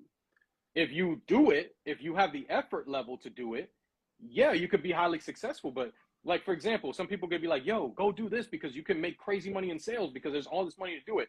But what if you have no drive for sales? Or what if you're the type of person that, like, yo, when you go to do the sales call, they're like, it's time for you to offer something and open your mouth. And there you are stuttering throughout an entire sales presentation. And the person just sitting there like, what is this person trying to sell me? Because they sound like an idiot. You know what I'm saying? Like, and there you are. If you had a talent for it, or if you had a drive for it, you can make crazy money. But you're not Mm-hmm. talented in it because God didn't make you talented in that area, and you also got no drive for it. So you ain't making a dime. And you're like, I don't understand why he's doing so well, but I suck at this. You know what I'm saying? Mm-hmm. Like, maybe the problem is that that's not what you were designed for. You know what I want to ask, and I'm sure there's a lot of people that can relate to this, and I just a show of hands, just drop it in the chat. Um, how many people has had that person that would at a family get together or even at a party, whatever? Yo, so what you doing nowadays? And you tell them what you're doing, right? And it's like, you know Oh what? man. You should actually step into this field because they make X amount of money. If you do this, you can apply. The test comes out this date and all this stuff. If I would have known what I know today, I would have killed all those conversations. Like, whoa, stop right there. Cool. That's what you do. I'm happy for you, bro. I'm happy for you. Cool. Enjoy it. I'm trying to find out. I'm trying to find myself. I'm trying to see how many people ended up in situations because of that. Like they would ask you, they would make that suggestion, but well, I'm sorry. Let me take that back. Suggestion is one thing, but they're actually convincing you heavy as to why you should choose this medical billing, because medical billing, they don't really do much. They just deal with codes and, they make 22 an hour, and it's like, all right, cool. All right, great. Good for you. You know what I mean? I'm happy for you, but I'm trying to find myself. I don't want to do that. I don't want to read codes. I don't want to go through a list of codes or fixing codes. I don't want to be part of those hospital billing problems that we've had for years and we're gonna have for the next for life, because I don't ever see that fixing itself. It's an Yep. advantage that they have. Julie, what Julie wrote there reminds me of when they got me to do entrepreneurship. That you should be here. Wow. The you should be here. Do you know about that? You know about that, Pastor Carlos? You should be here. Like you Yeah. should be The at this point. so that was Julie. Remind me the name of the company. World Ventures. Where it was it was basically, wow, I think it was World Ventures. So Well, it's a all right, motto, a slogan. it was the slogan for that company. Um, but I hadn't heard of that one. World Ventures, that's the one. It was the That vacation vacation thing. thing. So basically, you would sell packages, or you sell like flights, and you had to like sign up X amount of people so you can get a free flight, and eventually you'll travel for free. They had one cap. If you're still on Monavi, I can give the best example in Monavi because I know a little more about it. I attended this uh, a few times. The Monavi, it was a specific beverage. It was made out of berries and all this exotic stuff, from the Amazon, and the more clients you had, right? It's like a tree. You know, the more free boxes you get, they had ranks. You know, you're like emerald eventually. You get a free car and all this stuff. We all know what that is. You know, um, Julie said we never travel for free. Wow. So, but you know, they make those sale points. I don't know much about World Ventures, but I know that a lot of people got caught in it. But I'll tell you this much though: if you look at the bright side of it, right, is at least people were trying out their sales. You know, how to deal with sales. You know, how to deal with creating a business somehow, some way. How to create a business. But as soon as you wake up, look, you step out of that, and eventually you open up your own business, or you learn from it. You know what? I'm never gonna fall for Yep. that scheme again. And listen, and Um, the thing is, bro, I could tell you, it's not even always necessarily a scheme. I could tell you, there's yeah. people that I know that, for example, I'll take the easiest one, the most common one. I know a lot of females that sell Mary Kay, and they're really good at it, and they make a good amount of money, like a really good amount of money off of it. But they'll get somebody else into, yo, you know what? You should be an associate, blah, blah, blah, blah. But that person lacks communication skills. They're Mm-hmm. not a salesman. It's not, and I'm sorry. Sometimes there are certain things that, like, God doesn't give you that ability. So it's like, for example, if I don't know how to talk to people, if I can't carry a conversation, I probably have 9 times out of 10 no business being a salesman. So if somebody were to approach me with it, it doesn't matter that they could be like, yo, look at my statements. Look at how much money I make. Look, look, look, look, look, look, look. Yeah, but for that person, it probably comes easy. Mm-hmm. For that person, they don't mind putting themselves putting themselves out there to take the risk. They're a risk taker. You know what I'm saying? And then it doesn't pan out. I could give you a great example. When we got into investment, there were people who, I have a passion for the investment. I like to look at the charts. I like to see the stuff. It's just something that I like. But I remember there would be people that, like, when they would hear about how things were going, they would be like, yo, put me on, put me on, put me on. Well, you and I know one of the biggest things that you need to have in investment is patience, Huge. because it's not always going to go up. There's going to Mm-hmm. be times where it's going down. And what happens? There's a lot of people that when it's going down, like, let's take a hot one right now. You hear about crypto, like you hear about Bitcoin and all that stuff, right? And you got people like, yo, I know people that got put onto, like, yo, the crypto, get onto the crypto. I made so much money on the crypto, blah, I made the crypto. And then it was like, yo, when it was going up, the people would be like, oh my goodness, it's going up, but they think that it's going to go up forever. And then they Yeah. lack the knowledge about when to get out or anything like that. But at the same time, if it's not going up at a pace that it needs to go up, they're not paying attention to all the extra, the external factors that make money move, right? And it's like, for example, if you're like, yo, you know what, I'm going to get into this company because they got a great product coming down the pipeline, the person hears money, money, money, money, it's going to go up in the future. And then it's like, but every week they're asking you, but why my money don't go up though? Why my money don't go up? Why did it go down? Well, bro, it's because the product comes out in like a year or two. You want to get in on the ground level, but you don't got the patience for it going up. And then they'll be like, oh, the money's going down. It's because there's got to be something wrong with the company. I'm so afraid. I got to take my money out. Bro, do you realize that we're right now in a pandemic? Can you be a little patient? Like, And for real. and that's why I'm you know? hesitant to give like financial advice, because I'm afraid, they're not gonna take it right. You know what I mean? They like you said, they're gonna Exactly. get desperate, and then And it's because naturally they're an anxious person and they're going to be desperate. Or exactly they nothing happens have overnight. in them, or they have in them the gambling aspect. And it's not a thing of, yo, I'm gonna put 500 on this and I'm good whether I lose it or I make it. But then you got the person that it's like, I don't got the money, but I'm gonna put a G. But it's Mm-hmm. not a G that you have. So when your money's tight, you're like, I really need that G. Oh man, this is not moving. I made a mistake. Bruh, it was gonna be a process. Mm-hmm. You know what I'm saying? It was gonna be a process. But you're gambling. You didn't have that money to spend. You know what I'm saying? So again, it's you got into something that you were not built for.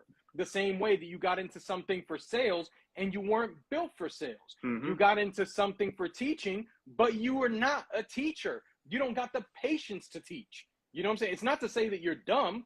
You're super smart. You're just not good at teaching. You don't have Mm-hmm. the patience for it. People can't understand you. You can't, you're super smart. You know what to do, but you can't put it into words to communicate. You lack the communication skills. So you're not a teacher. And again, everyone that's dropped it in the chat, you know, that they've been in World Ventures, they, you know, different companies.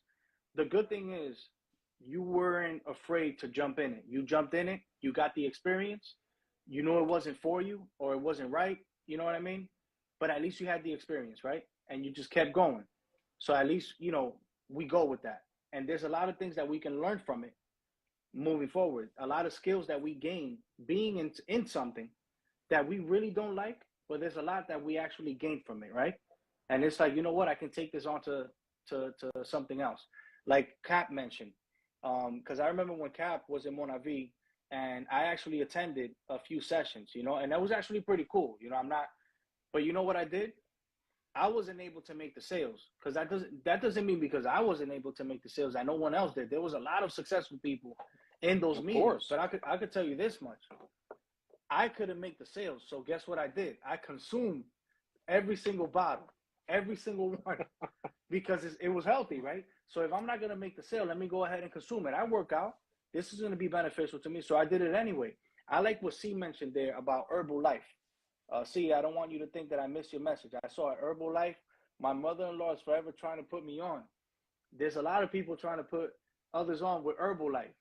But I can say that my brother-in-law, I know he tried to sell, not to me, but just in general. And till this day, he consumes it because he likes it, you know? So and he's been doing this for years. He's been consuming Herbalife religiously from like he consumes Herbalife morning and afternoon, and his first solid meal, I believe, is dinner, early dinner. You know, we're talking 5, 6 o'clock. So that's his lifestyle now. So he gained something from that. You know, only God knows what he would have been eating if it wasn't for Herbalife. You know, Ali. so there's a lot of changes. I think there was another message there. Um, Not only experience, at least for me, I met a lot of amazing people. Yes, that was the next thing that I was going to mention. The network that you have today. I'm sure, Julie, you met a lot of people in those meetings, and they actually presented opportunities outside of World Ventures. You know, they might have had their own businesses, running their own business. You were inspired by it, or maybe there was a job that you needed at the time, you know, and someone hooked you up because nowadays everything is connections. Everything is connections. So we really got to be grateful for that. C, I know people that make a lot of money off of it, and the product works, but it just isn't for everyone. Exactly. Yes, that's 1,000 correct. Funny enough that they're bringing up Herbalife. Just a few days ago, I actually met. There was a manager, or he actually owned it. The whole point is he had a warehouse. You know, I was making some business moves that had nothing to do with Herbalife, but I ran into this warehouse, and you know, talking to the one in charge, and it was all Herbalife shipments, Herbalife, nothing else. There was no other product but Herbalife. They're basically one of the main points in the city, in the Bronx. So there's a lot of money, there's a lot of opportunity there, but it's just not, like C said, it's just not for everyone. So, but yeah, there's been a lot of interesting gatherings in the past. That World Ventures one, I saw those flags in the pictures. You know, you should be here, and I was actually there at one point. At one point, I was there. You know, um, I knew that I couldn't, me personally. You know, I couldn't sell that because it just wasn't for me. So I remember that, you know, they put me on the spot because what they would do is they'll give the whole presentation, and then they'll give the presentation, and then towards the end they'll just ask everyone one by one, so are you ready to join us, are you ready to join us? And luckily, this was the year that I started my clothing business, the clothing brand, 2013. When they got to me, I was like, I won't be able, I just started a business, you know. So that was my way out of it. But yeah, that was very interesting. That World Ventures. See, so I'm guessing you're from the Bronx. Big shout out to the Bronx. Yeah, I'm out there. I'm out there multiple times a day. So, but yeah, man, it's very interesting, man. Experience takes us a long way. There's a lot of stuff that we learn. So let me put this out, Pastor Carlos. What's up? With everything that we just finished discussing, just I want everybody to put together everything we discussed. You may not be happy where you are today, but look back a few months, a few years ago, and be thankful for not being there. I want everybody to think deep when I'm saying that. I'm not saying you're not happy for those who aren't, you know, because I can say one thing. There's things that I've experienced in the past few months that I wish I wasn't in that situation just a few months ago. It was a car accident that just threw me off completely. All these business plans that I had, it threw me off completely, and having to look for a car. Everyone knows how the market is now. Their markups is crazy. If you jump into a car, you're basically paying two car notes, possibly 2.5 to 3 car notes in one. So that's been my battle for the past few months. But I am thankful that it wasn't like severe, my injuries. I am thankful for many things that I've gone through in the past, which was much worse, that had nothing to do with material.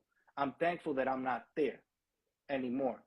So whatever it is that we've gone through, everything that we discussed, we have to be thankful to still be here today, breathing. Another thing, we experienced COVID 2020. That was major. We didn't know what was going on. We were just learning along the way. A lot of information that was given to us wasn't even accurate. Uh, it was just thrown out there. We weren't sure. There were people close to us that passed away, where there was a friend, family member. We thought we were next. We thought our parents were next. Parents, aunt, uncle, family member, anyone. We didn't know. We didn't know what was happening. We didn't know what tomorrow would bring. You know, and Yep, for that we facts. have to be extreme. And that's why I'm thankful. Even before COVID, um, uh, because of a major situation that I went through, along with what I went through in the past, I started looking at life different. I'm not gonna say that I just woke up one day and my mindset just shifted. No, it took a lot of prayers. It took a lot of experience, and it took a lot of effort to admit and accept life as it was starting at that moment moving forward, which is why the changes that were made right after that, today is just like anything happens and it's like I'll know how to react, how to respond, and remind myself, like I keep reminding everyone that's on the live, anything that you're going through, anything that you're thinking, anything negative is temporary. You know, Absolutely. it's extreme, it's temporary, and I feel like that's just a life hack, and you're gonna handle every situation moving forward, starting today, a lot differently when you're aware of that. No, You know. absolutely, absolutely. And again, if you want to join up, if you got something to say, definitely don't forget you can request to join. We'll put you on. Hmm. But you're absolutely on the money, because the biggest thing is that you got to remember, if you are here, then that means that you have purpose still. You know what I'm saying? Yeah. That means that you still have an opportunity. And a lot of people don't know. Like, it's crazy when I talk about acceleration and how quickly the Lord accelerates people. It's like, it's crazy because you and me have talked about it before. A lot of people will hear a lot of stuff that comes out of you right now, and it's easy to think that, like, oh wow, his faith is strong and he's been a believer for so long and all this other stuff. No, no, your It took a relationship with lot. God, like Yeah. where you actually have started to have a relationship right now, like compared to all your life, is a blip. Like, this is just a start. You've just gotten started. You know what I'm saying? But the thing is that I remember, um, as you were going through certain things, I remember just telling you, like, yo, check it out. You could take it or leave it. Here's a recommendation of mine. Just the same way you talking to me, go ahead and talk to God. Just talk to him. Like, not no whole thing where you think you got to have like some special chants and holier than thou language, and like you got to talk to God a certain way. I'm like, what do you remember what I told you? I was like, yo, talk to God like you talking to me. because he designed you. So if you're coming with a bunch of stuff that's not really you, and Mm-hmm. you're trying to come to God, you ain't coming correct, you coming being false, he gonna be like, this ain't the Joaquin that I know. I didn't design him like this. Who's this talking to me? I don't know you. You know what I'm saying? This is not you. Why are you coming to be fake? God is gonna be like that. And I just remember I told you, I was like, yo, talk to him real. Like how you talking to me. And he's gonna know your voice, and you're gonna see, you're gonna experience. And I remember that night you was like, yo, the next day it was like, yo, I was able to like sleep. I had peace and all this other stuff. And that was the start of the journey where it was Mm-hmm. like you started to see God move. Sometimes it would be prophetic word that you would get. Sometimes God would speak. There would be so many different things, and you gotten to know him more and more and more. And that's why it's like you're just one example of many people who I know that I've encountered. And it's like a lot of people will be like, oh, I've had people to tell you that I've had people to be like, where did you go to seminary school and this and that? I ain't do all that. I ain't do all that. What you see now is somebody who got to know Christ 20 years ago, but didn't really have a relationship with him until like 4 or 5 years ago. And it hasn't Mm-hmm. been a deep relationship with him until like the last 3 years. But it's a thing of like, I could tell you what he can do for you when you realize who he is and you decide to make that determination to do that. And with that said, it's like, yo, there's just a peace. Like the biggest thing is the peace. We've gotten to see peace when you're like, yo, I used to be this way and now I don't even stress about this stuff anymore. Like it's kind of like whatever. It's like, yo, that's the biggest when we talk about like who the sun sets free is free indeed, like the word says. It's like, yo, when you realize that all this time you got it wrong, and that like you just take a step in faith because it's in faith, and you start to see like, yo, little by little, I'm not even tripping over stuff no more. Like it's not even a big deal. It's like, yo, that's really freedom. You know what I'm saying? That's Mm-hmm. real freedom. And it's crazy, but you just got to take that step of faith. You know what I'm saying? You just And have to take that step of faith. speaking of freedom, man, I really got to put something out there because I'm sure, again, man, this is why we're here. This is why we're providing this platform. The more we talk, the more we know about each other, the more people feel comfortable, okay with expressing themselves, because it's okay. It's not a sign of weakness. We all need some type of help, and it's always good to talk like we are now, being very transparent. There's a lot of situations, even in the past, that I look back, and I'm sure people can say the same, that we've gone through. And it's like you feel like, man, I'm always failing, you know what I mean? I'm always like doing something stupid, or why am I going through this? Just feeling guilty all the time. And there's people that are there when they see you going through these things, and they're actually there for you. There's other people that are there to just laugh at you, you know what I'm saying? Like, damn, look at what he's going through. Thank God I'm not going through that. And Facts.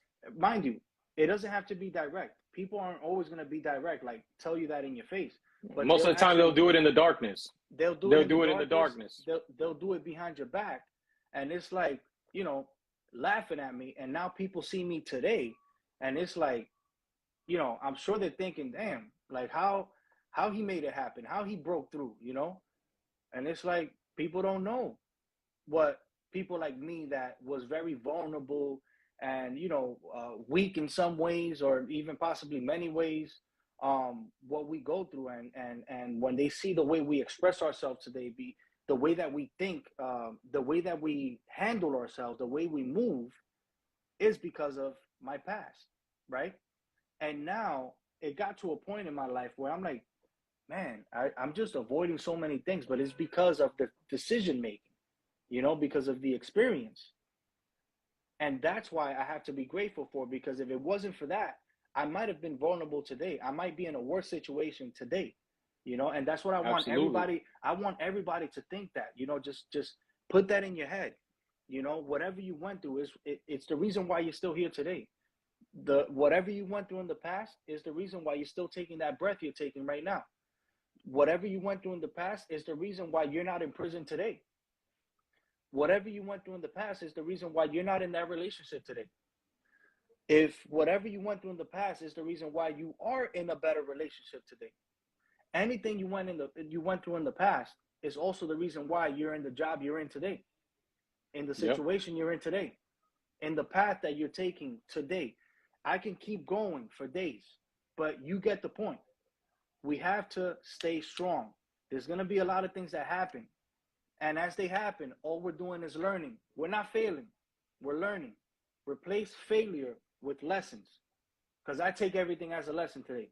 You do me dirty, I learned my lesson. I didn't fail, you failed me. I learned my lesson.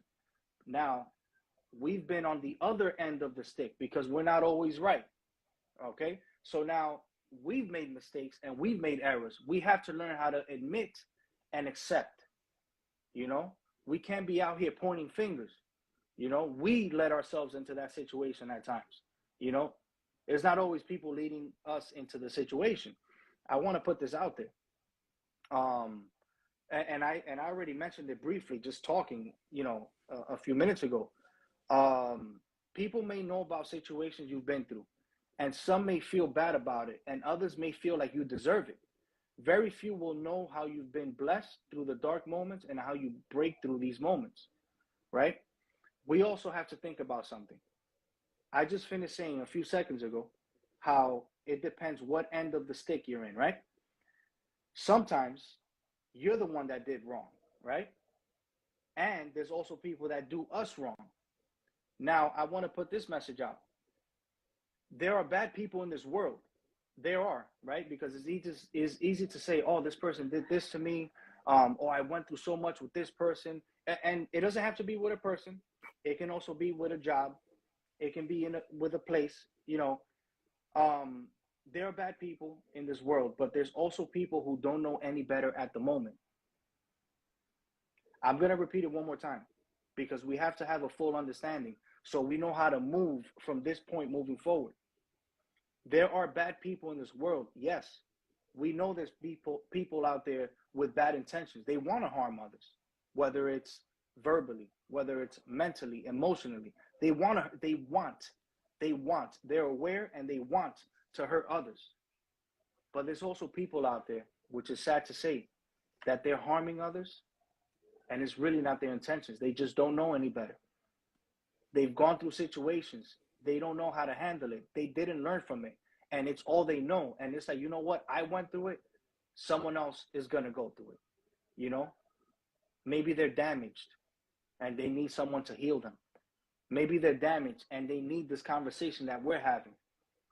Maybe they're damaged and they need somewhere where they can feel the comfort, the love, the care, the space to actually be open to express themselves with no problem.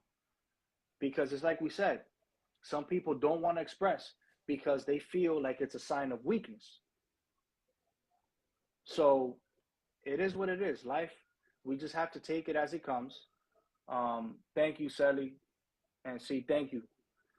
We have to take it as it comes. Just learn and never just jump into like assume and say, oh, this person is bad, and start hating these people that they do things. No. They might not know any better. And you can do two things. Either you push through and help heal them and fix them and discuss it with them, or just stay away from the person and just pray on them and hoping that they learn and eventually get out of that mindset, that intention that they have towards others, which is very negative. That way you can just stay in the positive, I think that's very important, man. Again, it has to do with awareness. So it's very important. Remember to apply that. A couple of things on what you said. You're absolutely right, and you don't want to look negatively on the person, right? Mm-hmm. You don't want to focus on that. There's two different pieces to that. You're right. There are some people out there, and to be honest with you, I don't think it's a large population. It's a very, very small population who are being used to do bad things, and they want to be used to do bad things. You know what I'm saying? Mm-hmm. From the enemy, they want to be used to do that, because a lot of times they believe that there's certain strings attached to doing it. The only thing they don't realize, and you even have to have compassion on them, because they don't realize that the enemy will use them and make them think like, yo, I got all these benefits for you. But in reality, there are no benefits because he's a liar. You know what I'm saying? There's always, Exactly. it's always going to lead to the destruction of the person. So to some degree, you even have to have compassion on them. But most people actually don't know what they're doing. They may have an idea of what they're doing. Don't get me wrong. Like, they're doing things with the bad intentions, but it goes back to what the word itself says. And this is where it's important to know what the word says. All these things that we're going against, that's happening to, where people are acting out against us. The word itself says we don't wrestle against flesh and blood. We don't have that conflict against flesh and blood, but against the rulers and the authorities, that's in the darkness. It's a spiritual thing. So the person, the enemy's influencing the person, allowing, it's essentially moving the person in the direction to do these things. And a lot of people, like you said, they don't know any better. They have no idea. And they think that it's something else, but because they're not connected with God, and trust me, even if you're connected with God, you can think you're so spiritual and everything that you don't even realize you're like, the enemy will trick you into being like, okay, so instead of having you hurt them this way, I'm going to have them hurt you, or I'm going to have you hurt them through being so religious and making them feel so guilty. We all know when somebody's trying to make you feel real guilty, especially by using your past. We talked about this last week. The only thing that the enemy can attack you with, the only thing Satan, the devil, can attack you with is your past.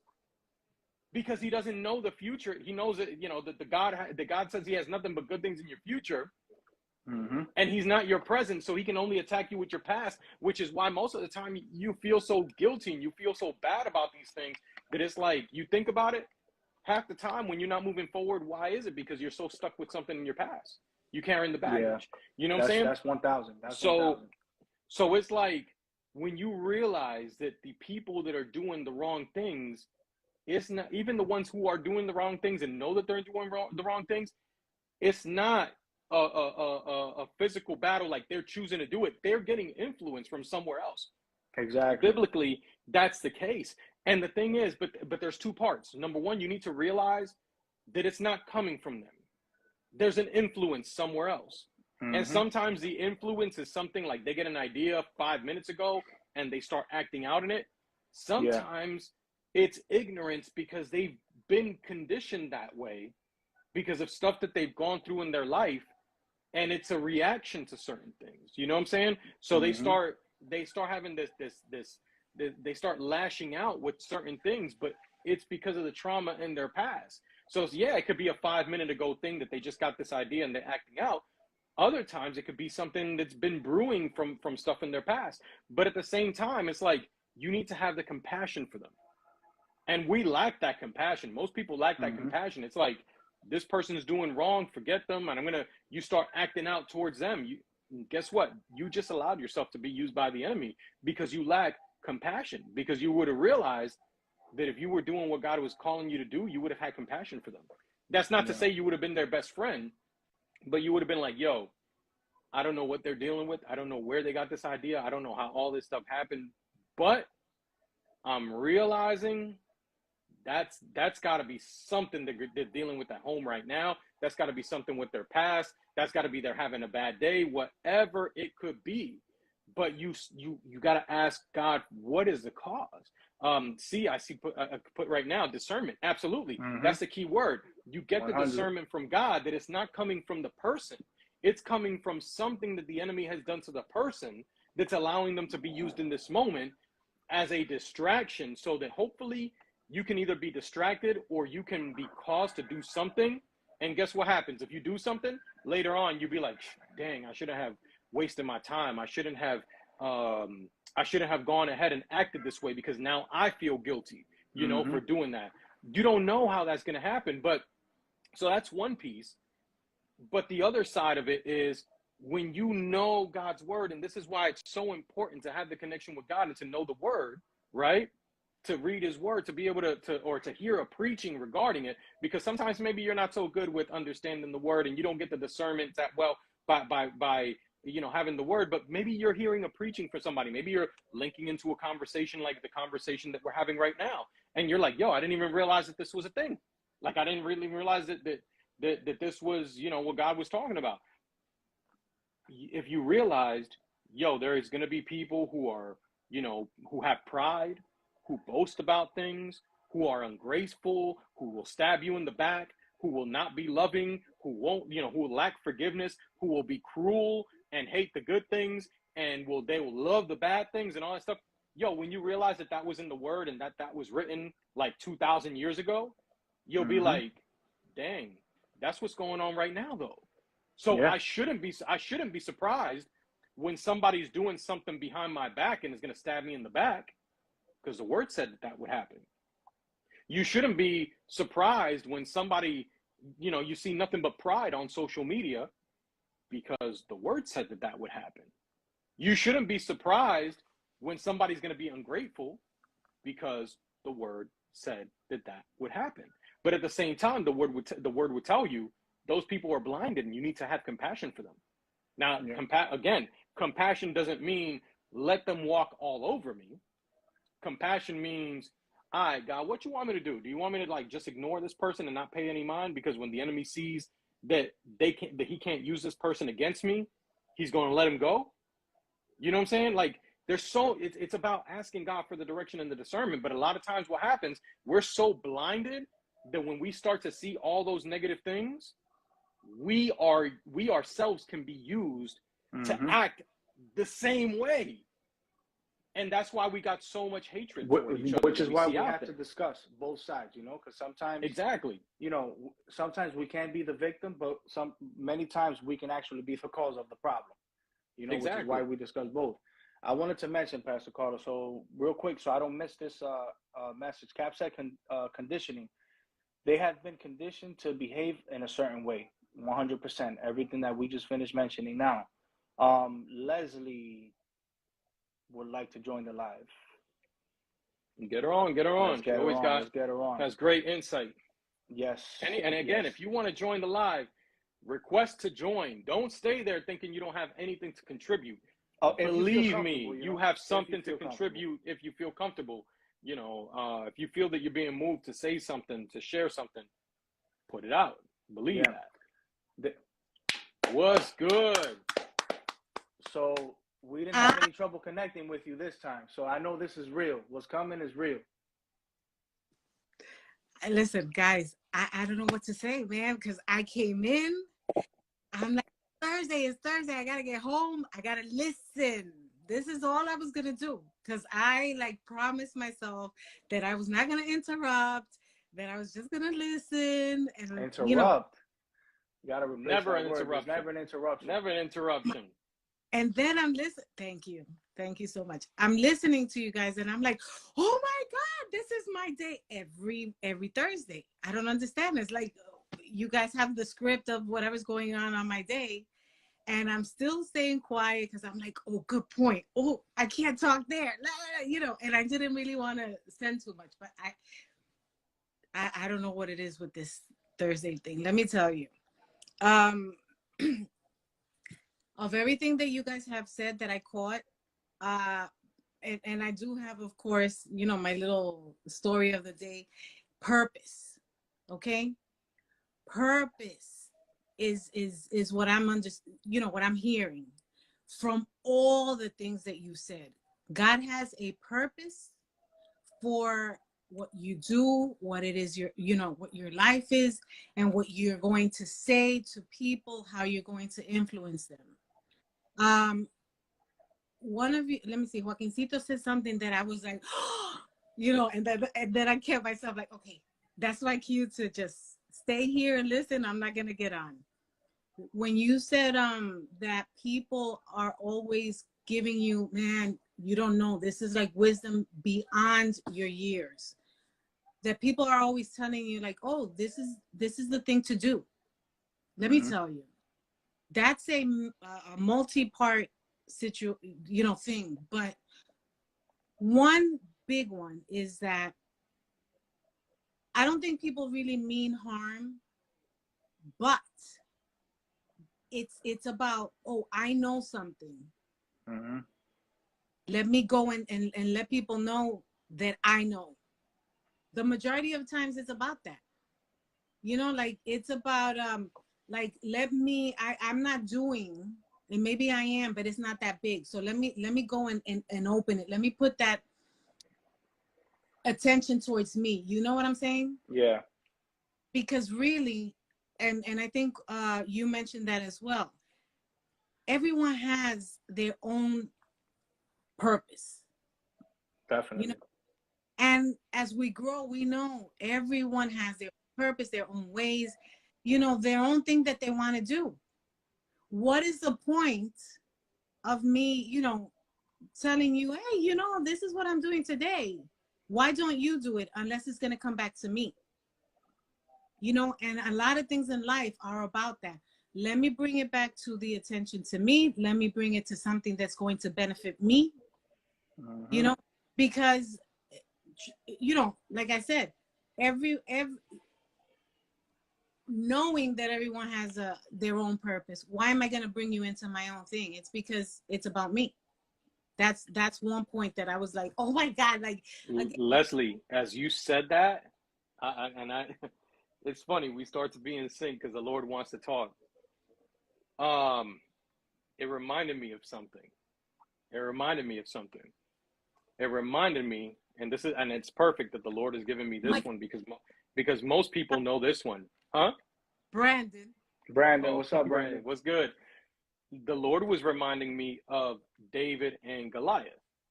So God had chosen David to be like the next king, right? And he had the giant to slay in Goliath. So I'm just going to summarize it real quick and you'll see where we're going with it. First of all, David had gotten chosen to be the king by God. And the reason that God chose him was because the previous king that disobeyed God, right? God gave him a specific order, which way in the future, him not following that order caused huge repercussions for the Jewish people, right? But that's another story.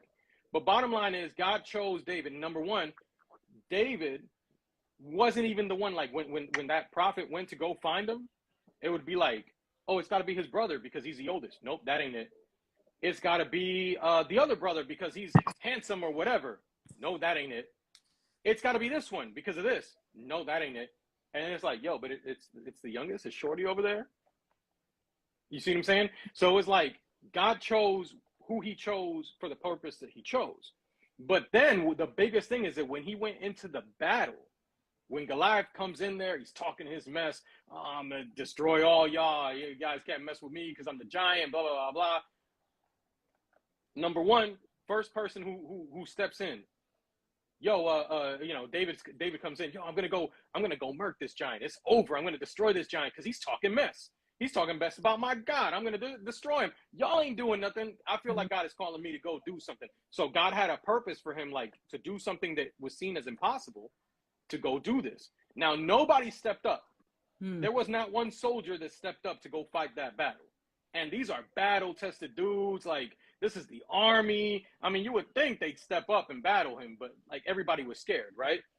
But he felt like God had a purpose. Like, no, go take care of that. Because, you know, no, you don't do that. You don't talk big and bad. Who was the first person that stepped up? The person who didn't do what he needed to do, the king, steps up. Yo, David, Bianchi, I'm going to talk to you real quick. I know how you can win this battle. Go put on this armor. Go take that sword. You got to go in there with this stuff. If you don't go in there with this stuff, you're going to lose. But you know why that was? He was going to take that the credit. armor represents the king.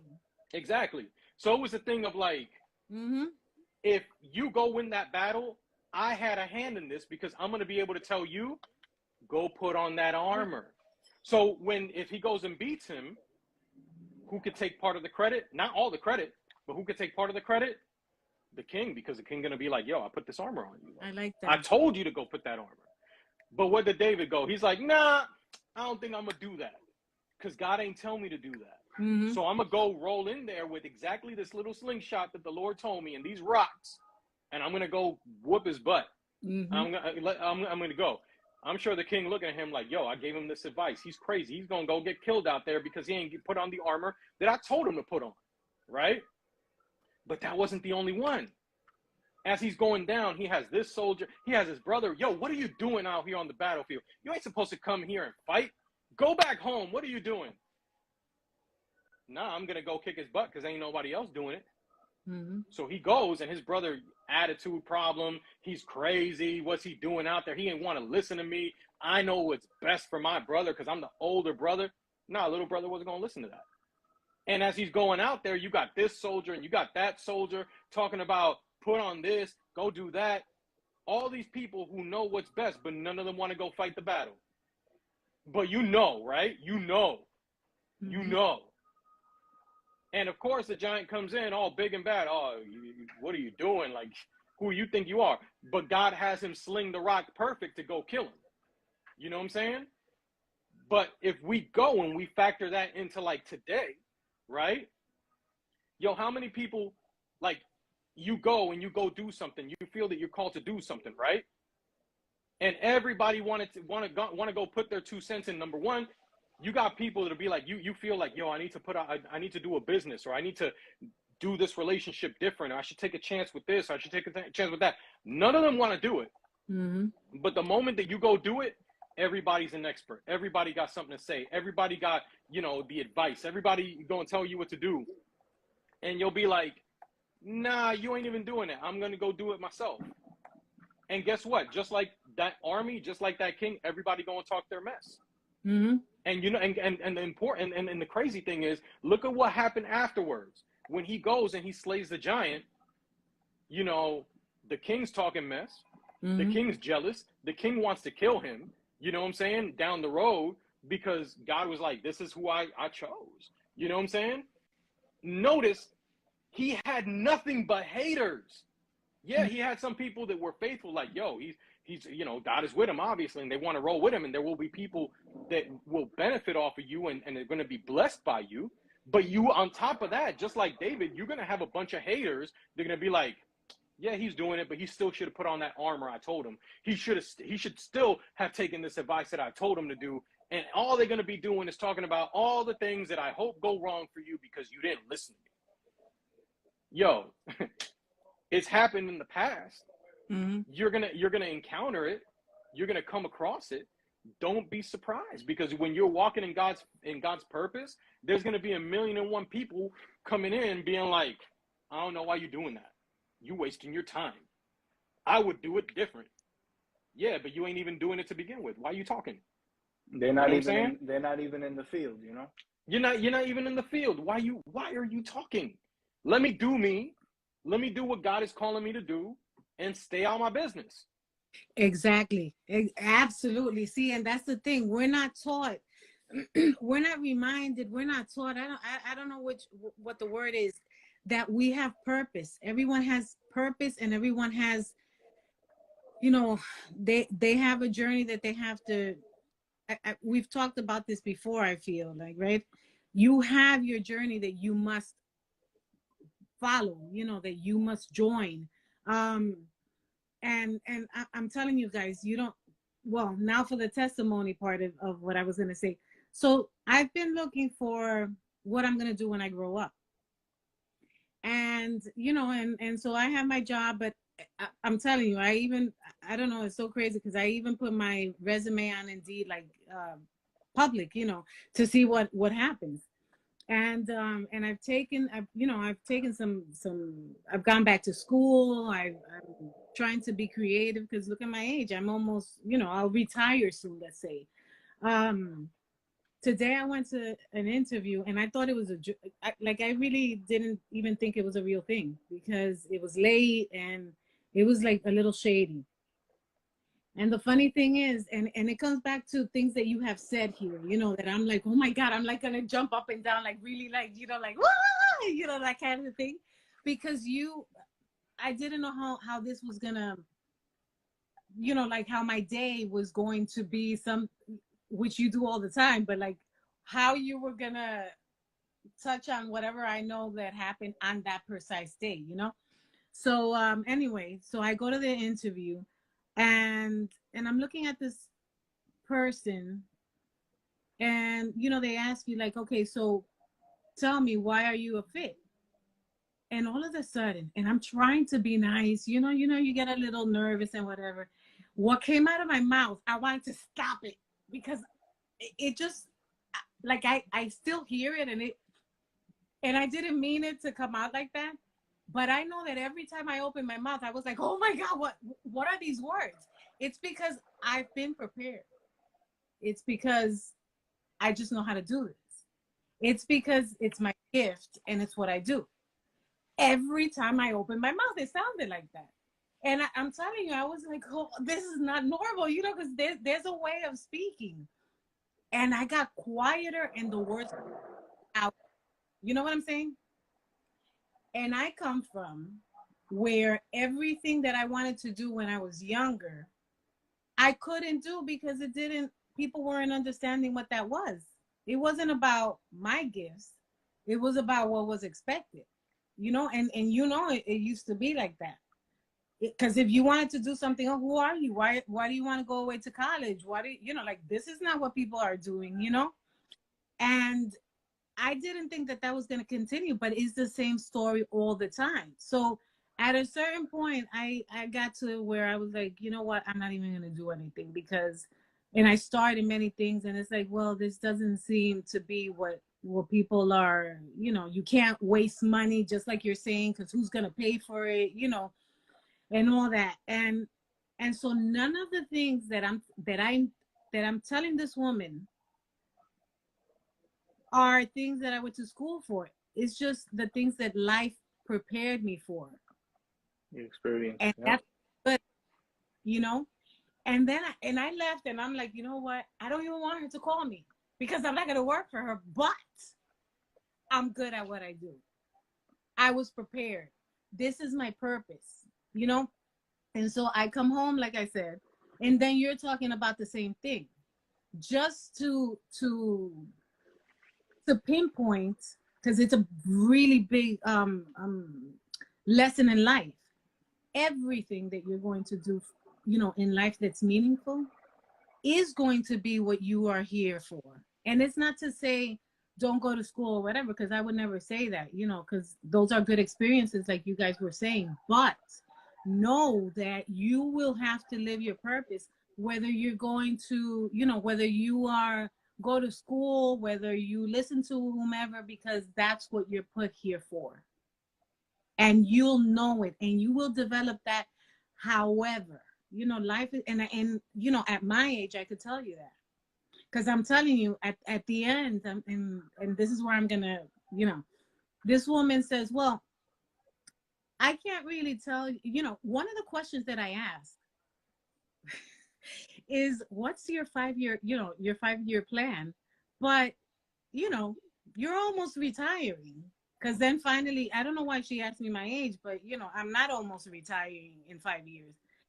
And I look at her and I'm like, well, sweetheart, I won't be retiring in 5 years, but, and I said, and I said, well, this is my age. I won't be I'm not to retire in 5 years. But the plan, like I heard myself say, the plan is already set. You know what I'm saying? And that's life. That's life. You know what you want to do, because it's in you. You know what I'm saying? Nobody has to come and pour some information or whatever. The information will come. Follow your calling, and you'll find your purpose. That's Yeah, that's and okay, but even in that situation, like what I'm hearing, and what I want to tell others. Example, that interview, maybe that just wasn't meant for you, you know. oh, it But the definitely. fact, that you put yourself there, it was just the experience, right? You got to see where that interviewer's mindset was. The type of questions that they were asking. Some questions have to do with the job. Other questions are personal. It's like, why even ask it? You know, everyone is free to ask and say what they want, but you don't have to tolerate it, right? So you already know pretty much what type of environment you're going to step yourself into if you did get the job, the type of mindsets that you're going to be surrounded by, you know, because if someone is interviewing you, I would say, Pastor Carlos, would you agree 95, 98% of the time, all the employees have that same mindset, right? Because they follow that work ethic, you know, whatever It tends to the work it tends to structure that they trickle have. down. Yeah, it trickles down. And the thing is, you're not going to see any different. By her taking that interview, essentially what was happening there was the person who was doing the interviewing was revealing, essentially just revealing themselves and revealing the work environment because that they're stepping into. Because the person who's hiring, I've never seen a person who hires somebody that they don't like, like, you know, that they don't feel fits, like I'm going to gel well with them, because at the very minimum, you're going to want to feel, as a person who's doing the hiring, you're going to want to feel like I'm not going to clash with this person, and I'm going to be able to tell them to do something and they're going to do it.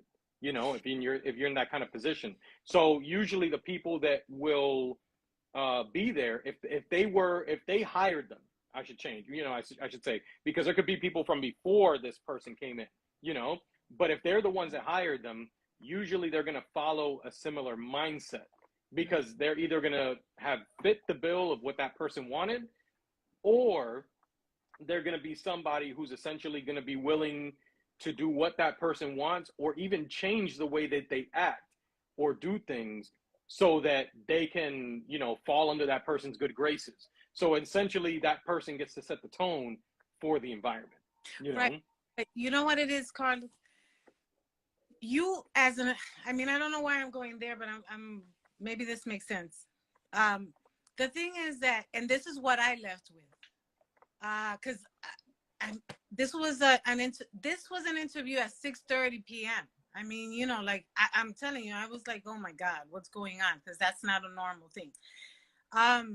But what I got, it wasn't even about that interview, you know? It was about a preparedness for me. Because I'm not even looking for a job, you know, like I'm trying to see what is better, but you trying know, to see what's out there. Right. But the thing is, what I got out of that was like, oh, it was all about here, me. And I'm telling you, I came out, I didn't even know. I'm like, oh my God, I am so worth, you know, like, oh, hire me. Like I wanted to call everybody and hire me. I'm so prepared, you know? And then I caught this, like, do you realize that the job needs you? Do you realize that the prepared vessel is you? Because somehow, and again, is that God, wherever you have to be, God will prepare you for that.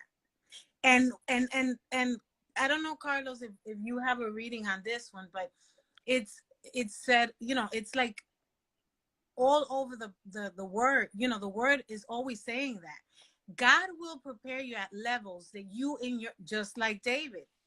David was never prepared for where he ended up being. Mm-hmm. He wasn't the candidate for that. But the thing is that when God has a purpose for you, you will go beyond anything that you could have ever imagined, because you were prepared for that day.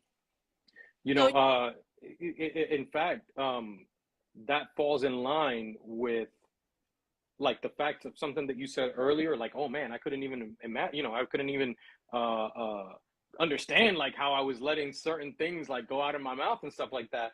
It reminded me of Moses, because a lot of people think of like Moses, oh, this great man, Moses, oh, you know, he was so amazing, you know, there's Jesus and then there's Moses before him and all that stuff. And it's like, I'll read to you real quick, just a very quick thing. Moses told the Lord when the Lord was like, hey, Moses, you're called to do this. I'm going to have you do this. Moses told him, I'm not really good with words. I've never been good with words. I wasn't good then. I'm not good now. And even when you've spoken to me, I get tongue tied. My words get tangled, you know? And the Lord told him, who makes your mouth? Who decides whether people speak or don't speak, hear or don't hear, see or don't see? Is it not I, the Lord? Now go, and I will be with you as you speak, and I will instruct you on what to say. So in other words, this is not something, and I was sharing this with our youth yesterday.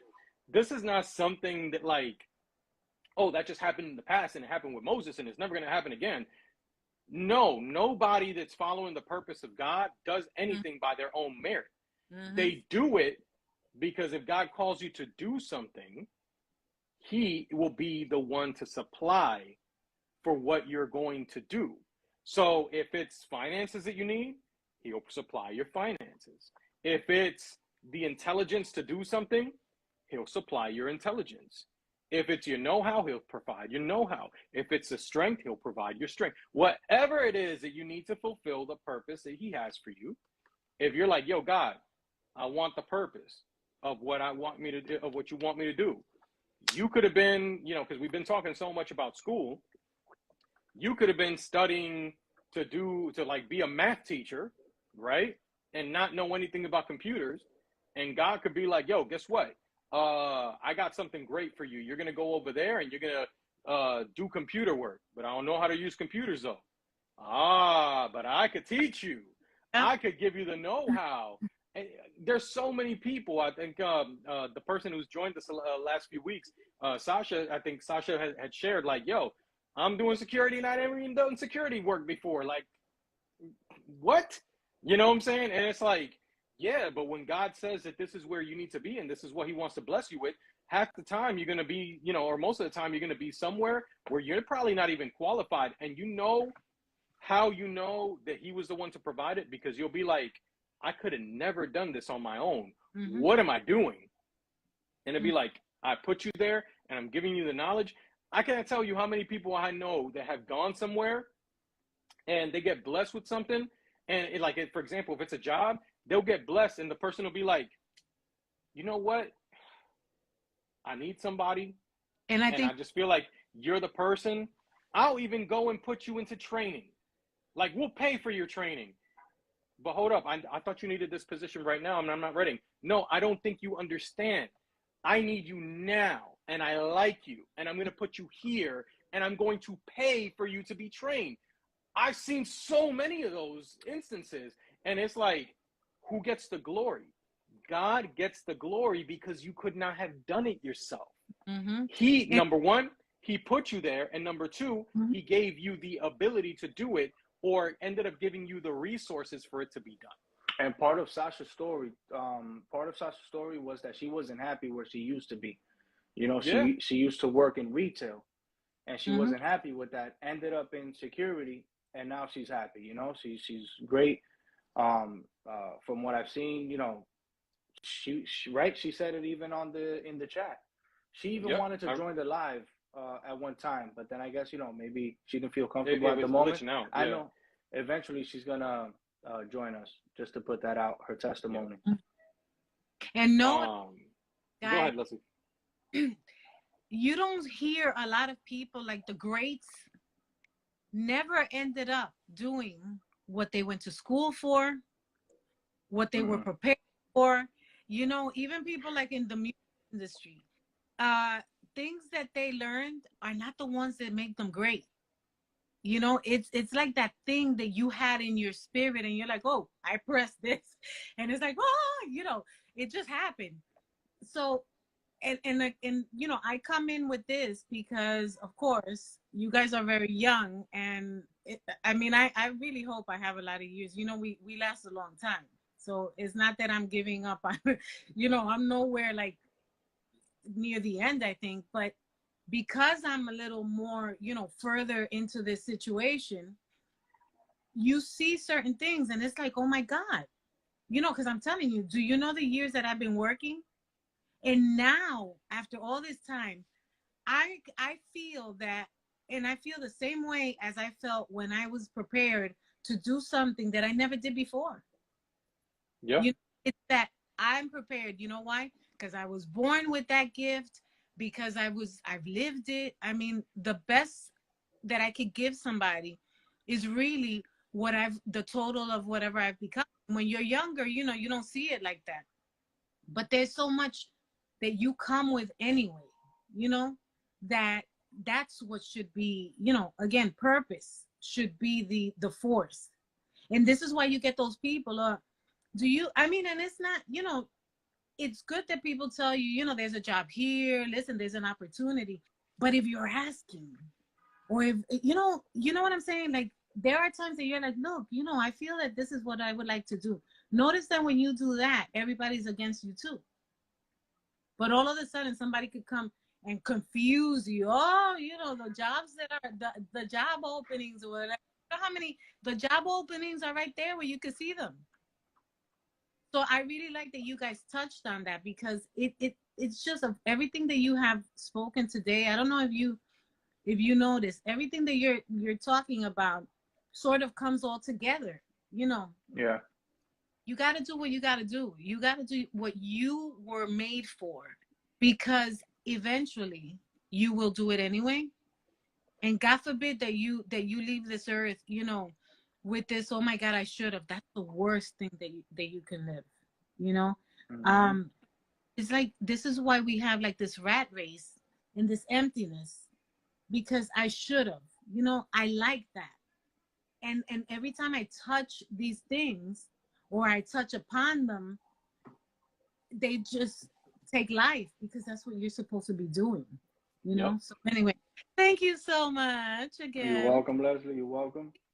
Yeah, Stop, thank you, Leslie, for sharing. pero stop, because I can't get on every week. And that's fine. You can. Oh You my God, definitely thank you. can. It's a pleasure, and I'm glad that hopefully I made sense again. Did I? Yes. We Absolutely. always All right, appreciate you on the live. love you guys. Love you too. Love you too, primo. Bye. I didn't want to miss. Um, Take with me the, out of you sure? I didn't want to miss. So Jessica put out, God doesn't glorify himself in the things that you can do on your own. He glorifies himself in the things that you never saw yourself doing or think you are, keep doing, because he does them to you. So very true, you know. I'm sure there's a lot of things where people have been in jobs that they never saw themselves in, you know. They saw themselves in projects, you know. It can be even hobbies, you know what I mean? Like, it doesn't have to be school or work. It can be activities that you never saw yourself doing, yet you enjoy it. And it's like, you know what? This connects with what the sermon that I saw this week with Stephen Furtick, that sometimes our never becomes our now. In our past, our nevers becomes our now, right? There's things that we said we would never do, and we actually Oh do it my today, Lord. you know? I can tell you, I'm a living testimony of that. Just I'll give y'all a super quick testimony.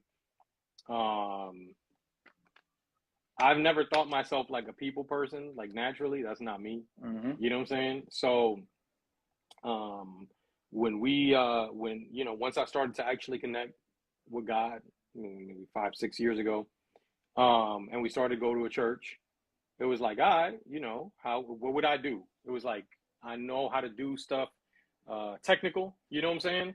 So it would be like, I got them streaming live that they weren't doing that. And I figured I'll help them with this, right? My thing was, I'm gonna help them with this. I'm gonna help them with this. I'm gonna help them with this, because that's what I can do, right? And as I was doing that, the other thing was like, God was blessing me crazy well, like financially. So it was like, God's giving me money. I'm gonna go ahead and sow seeds. This is what I'm gonna do. And I figured, as long as I'm in the background, literally in the background, because where we were streaming was a little room in the back, so you wouldn't even have to be where everybody else was in the church. You know what I'm saying? So it was like, there I was in the background. I don't got to do nothing. Nobody's got to see me. If I was ever doing anything, I would, you know, keep it on the low. Like, I want no credit. You know what I'm saying?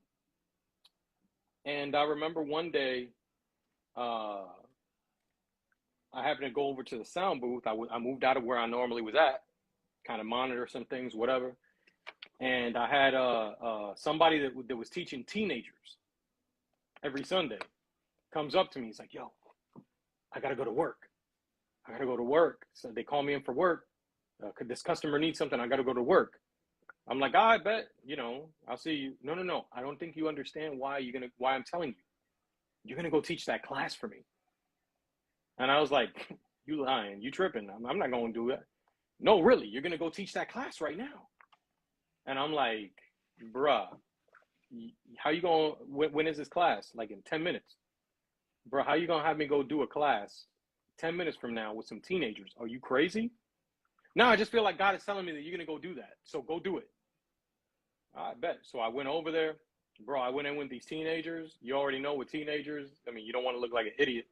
So I'm there with these teenagers, and I'm like, they're like, I mean, they give me this look right off the bat, like, who are you? You know what I'm saying? And I'm like, yeah, I'm called here to do this lesson with y'all. And I'm like, what do I do with these kids? So I just start talking. I don't even remember what I was talking about. Yeah. I just remember that I finished, like, it was supposed to be 30 minutes. And I finished in 7 minutes, bro. Like for the next 23 minutes, I didn't know what to do. And they just looked at me like, what to do? So I opened the door. I caught somebody in the hallway. Imagine with some teenagers. I think it was like Mother's Day or something like that. It was some sort of event. And I remember I found somebody in the hallway because I was like, dang, how much longer we got? Like 23 minutes. Yo, you got some paper and like some markers or something? Maybe they can make a card for their mom or something. You know what I'm saying? I mean, you looking like the illest idiot, like in front of some teenagers, telling them to do some arts and crafts and some cards or whatever. Bottom line is, I walked out and I was like, Lord Jesus, thank you that I'm never going to have to do this again. I don't ever want to work with teenagers. I don't ever want to give no lessons. I don't ever want to preach, nothing. Praise God that I get to do everything that I do in the back and that I can just be in the shadows, not doing nothing. Nobody knows anything. Mm-hmm.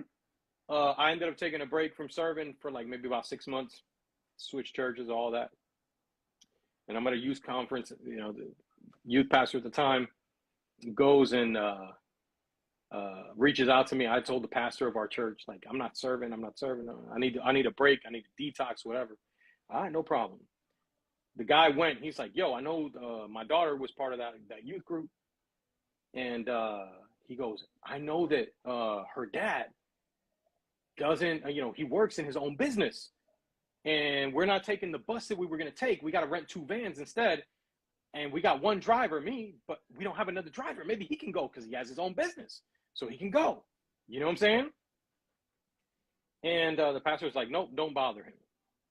And he's like, but I mean, that's the only person I can think of. Okay, you go ask him, but if he tells you no, got to drop it. Homie comes and asks me.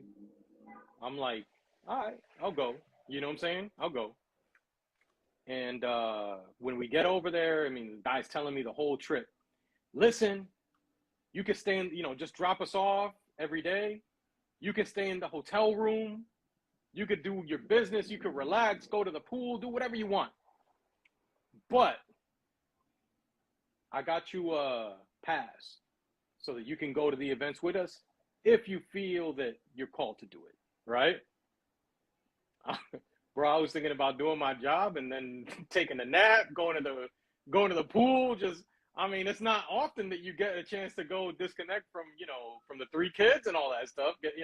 Just get like some downtime, right? So I'm like, I bet I'll go. And as we got there, I drop him off. I'm like, he's like, you gonna head back to the hotel? No, I kind of feel like I need to be here. I don't know why. I just feel that I need to be here. So I stayed. I'd never seen something like it. I was like, all right, this is cool. Didn't know people got down like this. This is cool. The next day, again, you gonna head back to the hotel?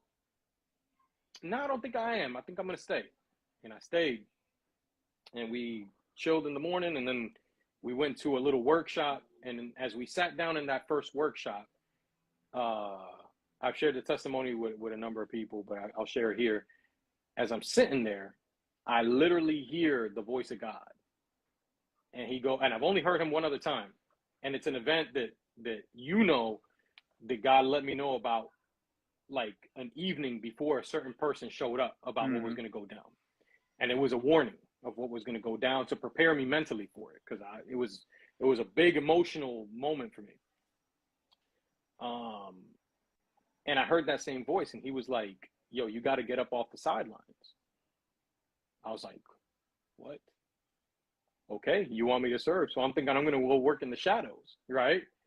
Going to start doing the stuff because this church got to move forward with streaming and all that stuff. I'm like, I bet. But I'm going to these conferences and I'm learning and everything.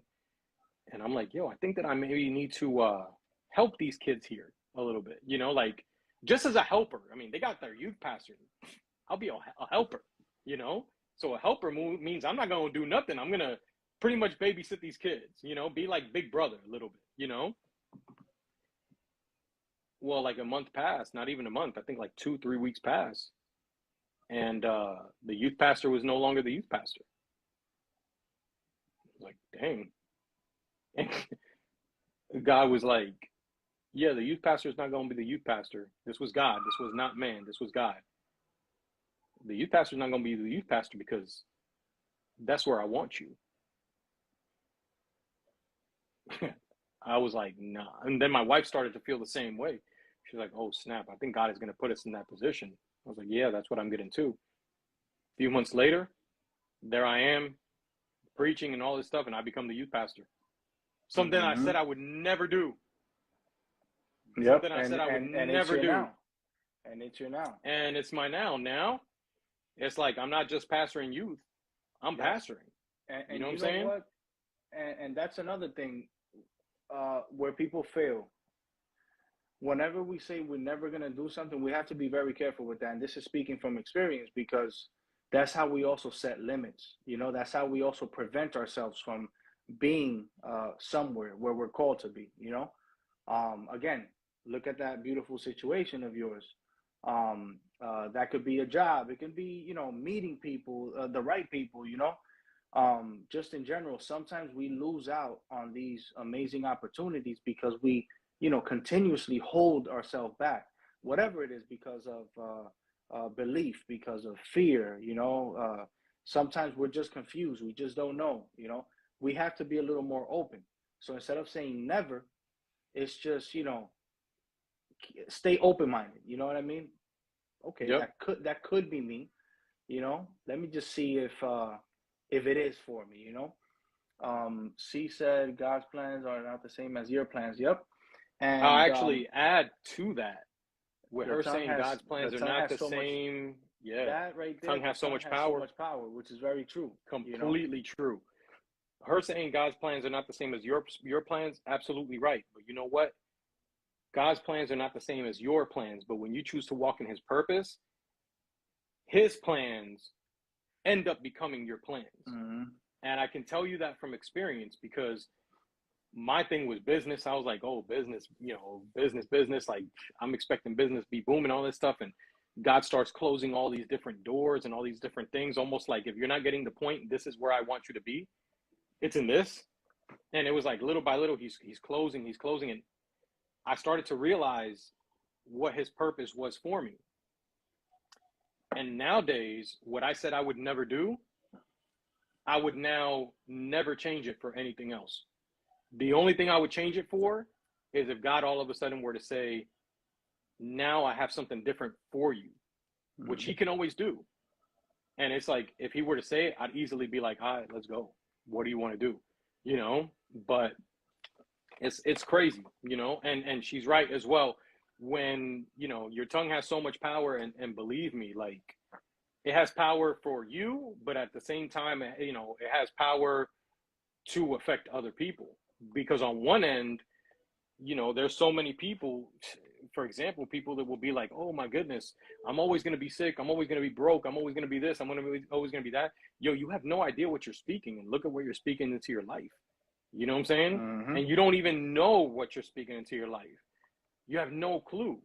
And that can affect you. But at the same time, I could say something about Jay over here right now, and that could be something that can bring him life, or can bring him death. That could be something that can make him think, you know what? Yeah, I could do this through God. But at the same time, it could be something that does the flip, you know, does complete opposite. And it could be something that when he gets off of this live, he could be like, yo, you know what? I don't think I could do these things. And it could easily be by something that I said. Mm-hmm. You know, it can bring life and it can bring death. And again, that's something biblical, but we've seen it. And we brought that up multiple times throughout the episodes. You know, how influence has, you know, something to do, which is why we always have to be aware of ourselves, you know, focus on self-love, self-care, right? Because what happens is you're able, when you're in a setting, right, you can be with any, it can be an individual, it can be a group of people. Anything you hear that comes your way, you know who you are. You know what you're capable of, you know what you're capable of. So no matter what's said, it's like, all right, you're not going to take that with you and let it bring you down if it's something negative. You know, obviously, when it's something positive, you feel good about it, right? Regardless, and you'll take that with you. But you have to know how to receive all the good and the bad. You know, influence is a huge part. I like the fact that we kept bringing more experience, more testimonies. I feel like we did more testimonies on this episode than we've done in our past episodes. And but it's because testimonies are so important. A lot of times testimonies is what allows people to be able to see. Because listen, it's one thing to tell you, oh, by faith, you should do this, you should do that. But it's the importance of the testimony, because if you give somebody testimony, if you can show them, they get to see. And especially if they gotten a chance to see your journey, I can tell you the people they can actually see it. Yeah, the people that I could tell you in my life who in what I say end up being impacted the most, that they can believe that it increases their faith, are people who have been rolling with me since before. And they're like, I know that had to be God because it couldn't be anybody else. Who have gone through the experience, who have seen me, who know me, who have been there. Some of them are adults.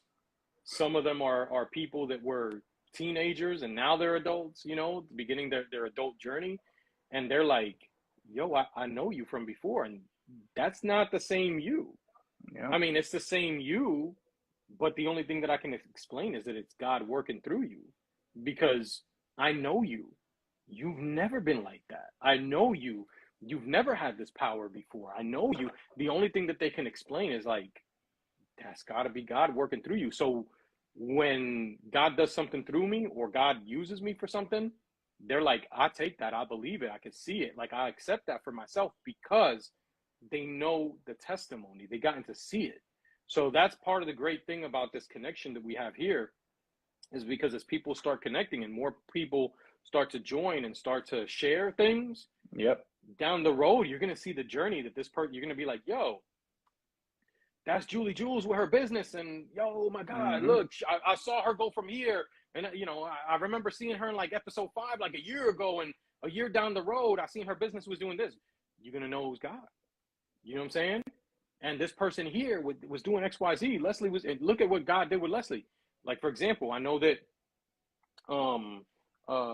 Tia Morena has mentioned before, she's with her tongue, she's, you know, electronically typing it, has prophesied, you know, Pastor Leslie's, because I could see that God called you to be a pastor. If a year or two down the road, Leslie starts doing pastoring, you're going to have people like, yo, she's Pastor Leslie. I remember her saying that message like in episode 4 or 5 or something like that. She mentioned that. Testimony. Testimony. You see what I'm saying? And with the testimony is what helps to build faith, because everybody, the faith can only take you so far. When things get difficult, when times get hard, you trip over your faith because you're human. The circumstances around you cause you to stumble. But sometimes it's the faith that gets built up because you heard somebody's testimony. You know what I'm saying? And you're like, if they did that, if God did that with them, I can expect he's going to do something with me. If you put, when you put your experience out there, when you express yourself, it's what we've been saying throughout the whole episode, is that you never know what it'll do for someone else. We always mention it even in the beginning of every single episode. And even when you express it and you put your story out there, you even find something, you discover something in yourself, like, wow, you know, like I would never see myself speak in front of a camera in the past. You know, I'm sure you felt the same way. Same here. And there's gonna be a lot of other people that feel the same way as well. you know, which is why, again, we're building this platform and we encourage a lot of people to engage, you know, and it doesn't have to be in front of a camera, even in the chat. Um, I, I think this episode today, man, was really deep, you know, discussing all the trauma. We always bring it up bits and pieces, but today I think we dove deep into it, you know, and one thing that I did want to put out was, you know, now that we've discussed like the past, the trauma experience situations, it's okay to love what you see, but start focusing more on learning the things you don't see, right? This goes with everything. You know, it can go with relationships, it can go with, you know, the next opportunity.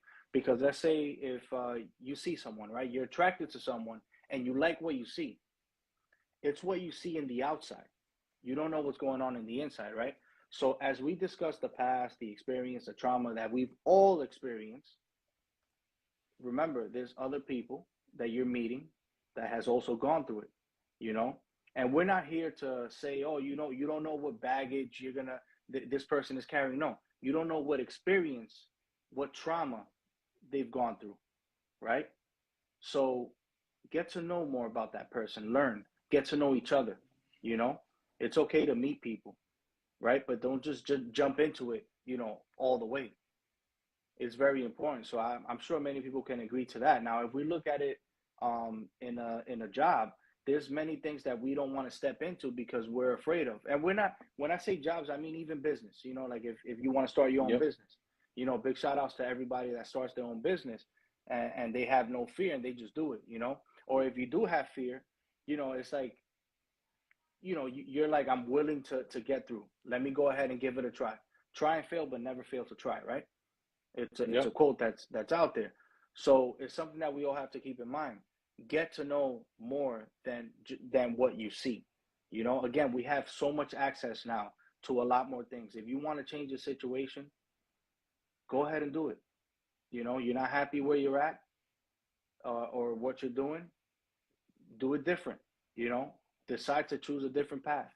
You know, discover more skills that you may have that you don't know about. You know, and it's very important. And I feel like the more people you have around you, you know, with this type of influence, it opens your mind to a lot of new things. You know, but if you're on the gram just looking at comedy, you know, funny videos, that's all you're gonna get. That's all you're gonna get in life. You know, if you're not taking the time to read more, to expand your knowledge, you know, then what else? Where do you expect for you to go? You know, so Yep. it's very important, man. That really hit me hard. Uh, And you know, something that you said again, you don't even know what you're saying and how God speaks with that because his own word says it. We don't look at our troubles that we can see now, but we fix our gaze on the things we cannot see. For the things that we see now will soon be gone, but things we cannot see will last forever, right? mm-hmm, So I want you to unpack that for a second. I want you guys to think about that for a second. The very beginning says we don't look at the troubles that we can see now. And what was it talking about right afterwards in terms of what you can see? The things that we see now will soon be gone. So in other words, your troubles, when we tell you that your troubles are temporary, the trouble is what you can see right now. But it says that the things that you can see right now will soon be gone, right? But we fix our gaze on what we cannot see. The things we cannot see will last forever. They run in those things run in parallel. It's like mm-hmm, what you can see is your trouble, and what you can see will be gone. Boom, done. What you can't see, that's what we fix our eyes on, right? But what we can't see will also last forever. And I want you to understand that. Why? Because, and this is where kind of testimony builds up your faith and everything. When you're undergoing your trouble and you're like stuck on your trouble and you're looking at your trouble, but we go and we tell you, or somebody's testimony builds up your faith, and you're like, you know what? This situation is going to turn around. I can do what I believe that I can do, or God is calling me to do something different. And even though everybody's telling me that I can't do it, God called me to do this. I feel that he's sending me in this direction for this relationship, for this job, for this, whatever it is that he's calling you to do, right? And you're like, I can't do it. but I'm going to stop looking at my troubles and I'm going to start looking at that.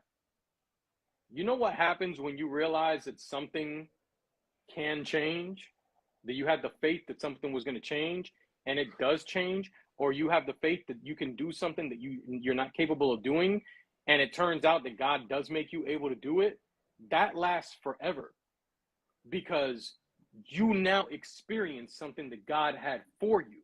So the next time that you have a struggle, the next time that you believe you can't do something, the next time you have some sort of trouble, you now have something that lasts forever, the experience that God held it down. So you know that the next time you encounter it, you can do something bigger. That trouble that you're encountering the next time is also not going to last forever, because the last trouble that you had didn't last forever. And that builds up the next thing. And then you go and so imagine that experience, that testimony, it will last you forever. It's eternal, because you get to see that God always holds it down and he never lies about what he's going to do. You know what I'm saying? So that faith that you had grows and it becomes more and more eternal, because it's like, I know I'm never going to fail, because he's rolling with me. He's rocking with me. I'm recognizing who he is. I'm getting to know who he is. I'm learning more. You know what I'm saying? I'm getting to experience. I'm getting to know him more. And that's what it's about.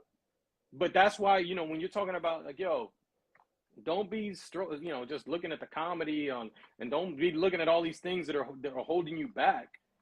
Go look at something else.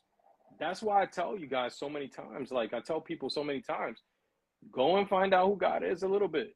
For real, go do it. Because when you experience it, nobody's going to be able to tell you anything different. For real. Once you experience it, before you experience it, you're going to be somebody that's going to be like, no, that's not true. People tripping. You could do it all yourself, blah, blah, blah, blah. When you get to the point that you can't do it yourself and you have no explanation for how it happened, other than the fact that you know that you got a direction from God to be able to do it, and you're like, yo, you know what? I put my hands up because nobody else could have done it and I couldn't do it myself, whatever. And when you actually experience it, there will never be anybody that could tell you anything different. I 100% guarantee you. That's why I always put people to the challenge. For real. Go asking for some direction. Wait for the direction. When you got the direction, ask yourself if you can do it yourself. If you're like, yo, I can't do it myself, you can decide in that moment, are you going to be afraid or are you going to move forward? And if you say I'm going to move forward, and you decide to yourself, I can't do it, but I'm going to move forward anyway, when it happens for you, because believe me, it will happen for you, go ask yourself who did it. And you're only going to have one answer. And when you have that answer, tell me you're not going to look at life different. Tell me you ain't going to look at life different. And I can tell you that. Yeah, and some people don't see it different because all they know is what they know, right? And they're afraid. And it's understandable. And I don't knock them for it because it's what they know. And they're afraid to step into like something new, into the new space, you know? Exactly. And they're afraid to do it. But that's why I challenge them, do something different. Yeah, and do something that's impossible. Ask God to help you, to give you direction for something, and watch. He's going to be like, I want you to do something you've never done before. I got something better. And what they're going to gain from it is not only that new opportunity, it's also the freedom that comes with it, you know? It's not going to be like the rat race, you know what I mean? Yep. And then just gaining new knowledge is going to give them that. They're not going to feel like prisoners. Like, you know what? This is all I can depend on. If I go ahead and jump into something new, I might fail. And then what? You know, how am I going to pay my rent? How am I going to put food on the table? No, where there's a will, there's a way, you know? And exactly. when you find yourself in a situation where, you know what? I'm capable of doing anything. Anything is possible. You know, when you don't have to depend on that steady check and you're making it happen outside of that, that's when a whole bunch of opportunities unlock. You know, you definitely got to be heavy. You have to be heavy on the prayers. You got to be heavy on the prayers. You got to believe in yourself and just know that God is going to put the path, and he's not going to grant everything, because the same way he can open a door, he'll shut it. And you have to accept that, you know, never force anything. But one thing for sure is, and believe me, if he's shutting a door, it's gonna be for a reason. It's gonna be down the road. You're gonna be like, dang. Everything. There's no explanation. Everything that happens, good or bad, good or bad, is going to be for a reason. And guess what? You may not know why at that very moment, but eventually you'll know why. Yep. Eventually, if you wanted a certain job and you don't get the job, and then you end up getting a job that you never expected to get, there goes your, now you understand why you didn't get the job that you wanted, because you only saw what you knew, right? But you never looked further.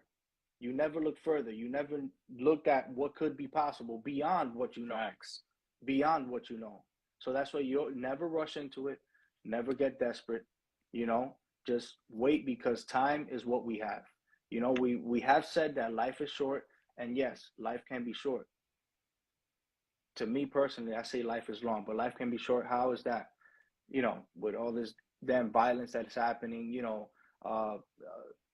natural cause, you know, whatever that may be. But if we focus on that, we're never going to live our life, right? If we focus on, Yep. oh, I can be gone tomorrow, all you're going to focus on, I'm going to be gone tomorrow. You're not going to be focused on tomorrow's opportunities, you know? So I say, man, listen, people got to take life easy.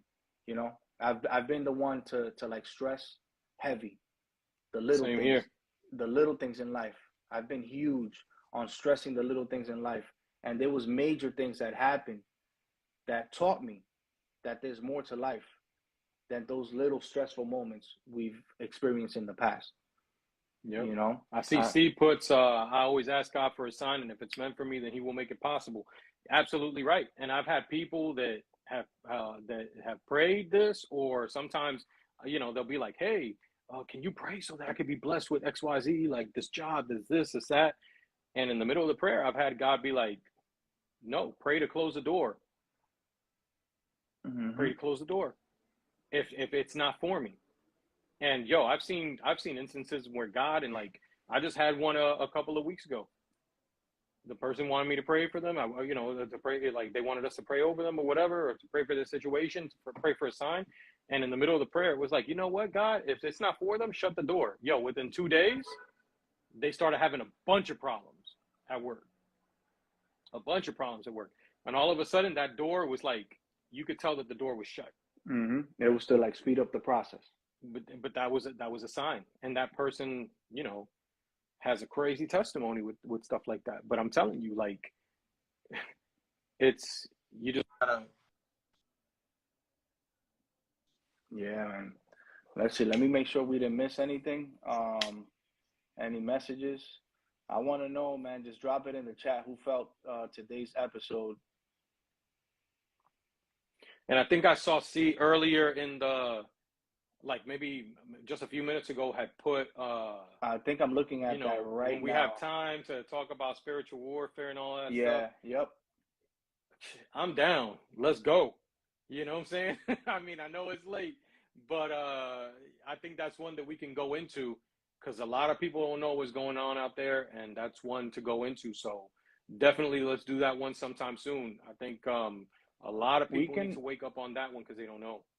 Yeah, we can definitely do that on next episode. We can definitely mention that. That way we can even add the experience too. Yep. For sure. Yeah, let's just look. Yep. I see it here. So yeah, see, we'll definitely talk about that the next episode. That's gonna be we'll probably need the whole episode for that one. Yeah, be ready, because that one, I know we got testimonies on that one for real. Yeah. People that don't think things are real, including a certain somebody in this group. Yep. Big time. Y'all ain't ready for that. But even if y'all ain't ready, we gotta go ahead and get y'all awake to that, because it ain't a game. Yeah, we can definitely do that for next episode, man. That's gonna be an interesting one. See, it's gonna get deep for sure. I'm gonna just prepare people for that one in anticipation. Mm-hmm. Just know that that's gonna be one where you're gonna hear some stuff that you're gonna get chills. You're going to literally be like, some of it might scare you, and it's not to scare you. It's not to scare you at all.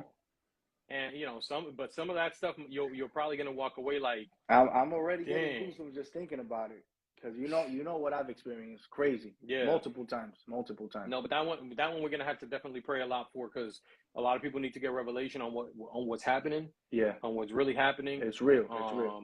But that's one that I'm sure Satan ain't gonna want people to know about that one because he Hmm. likes to lay low. He likes to lay in the shadows. You don't know nothing. You don't see nothing. You don't know. But when he's gonna be put in the light, that's not something that he wants people to see. Hmm. So So we definitely gotta we gotta be in prayer. we have to put our armor. You know what I'm saying? Like Yeah, you got to put on that before and spiritual after. armor for real.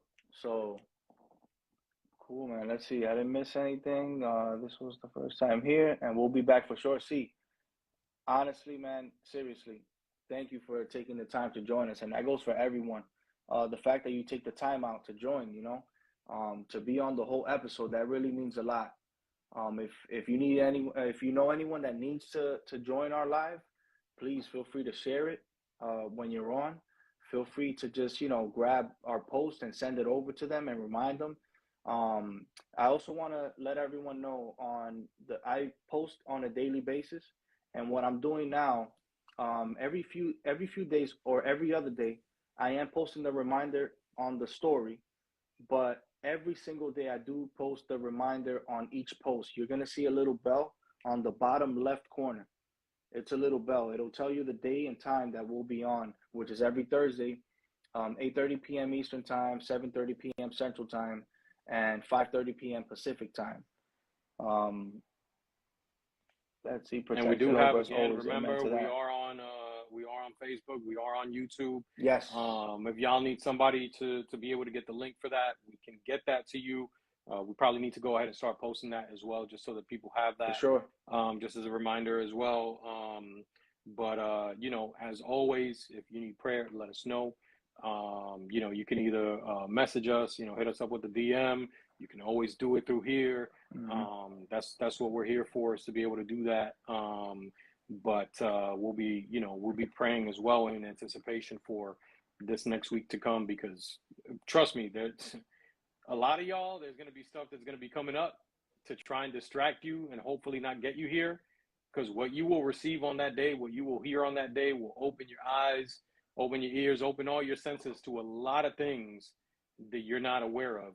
Hmm. I'm going to see if we can even get a few people to maybe join me on here to speak on that, because when you know what's going on, what's Yeah, really going on, nah, you ain't ready. You ain't ready. I'm sleeping with the light on that day. How about that? You ain't gonna need that. You got that Holy Spirit fire lighting it up. What? Yeah. Let's go. One thing that I also want to put out, since we do have new viewers, man, if you're ever feeling down, you ever feel like you have to express yourself, it's not even Thursday, 8:30. Any given day, it doesn't matter. Just feel free to shoot a message, email. Definitely. Um, you know, just feel free if, because remember, past a certain time is when you actually it's the devil's playground, right? When you have all these crazy thoughts or you feel extra stressed, you start overthinking, doubting, fear kicks in, whatever it is. If you just need that push, that motivation, again, feel free to send a message at any time. You can DM myself at jmahirjr. You can DM on Pastor Carlos at C Chanlate. And we'll definitely be here. We'll definitely get back to you ASAP. Absolutely. So feel free. Again, this is good. This platform is good for all ages, not only for adults. It's good for the youth. If you have children, if you have nephews, nieces, that this may be good for, just have them join us. Have them join us.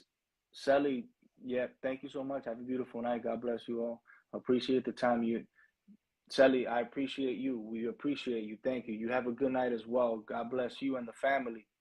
Um, so yeah. Awesome. Yeah, no, this is what we're here for, Sally. It's what we're here for. Julie Jules. By the way, yeah, I almost missed the message. So Julie's relaunching her products tomorrow, I think. Yeah, ladies, I relaunch my products tomorrow at 5 p.m. for those that like lip gloss, lip scrubs, and body scrubs. So feel free to check her out, man. Follow her. and check those products out. I'll definitely be looking out for that. Sounds good. So I don't want to keep you guys up any longer. You know, we appreciate you all. We definitely appreciate you all. Ivalis, appreciate you too for joining us. Thank you. Mommy was on the whole time. Nice. Bendición, Mommy. Again, I appreciate you all. We'll see you next Thursday. Okay, remember 8:30 p.m. Eastern Time, 7:30 p.m. Central Time, and 5:30 p.m. Pacific Time. All right, love you all. Have a good night. Enjoy the rest of your week. Stress, keep it at a low level, and just remember, patience is a virtue, and faith is the substance. All right.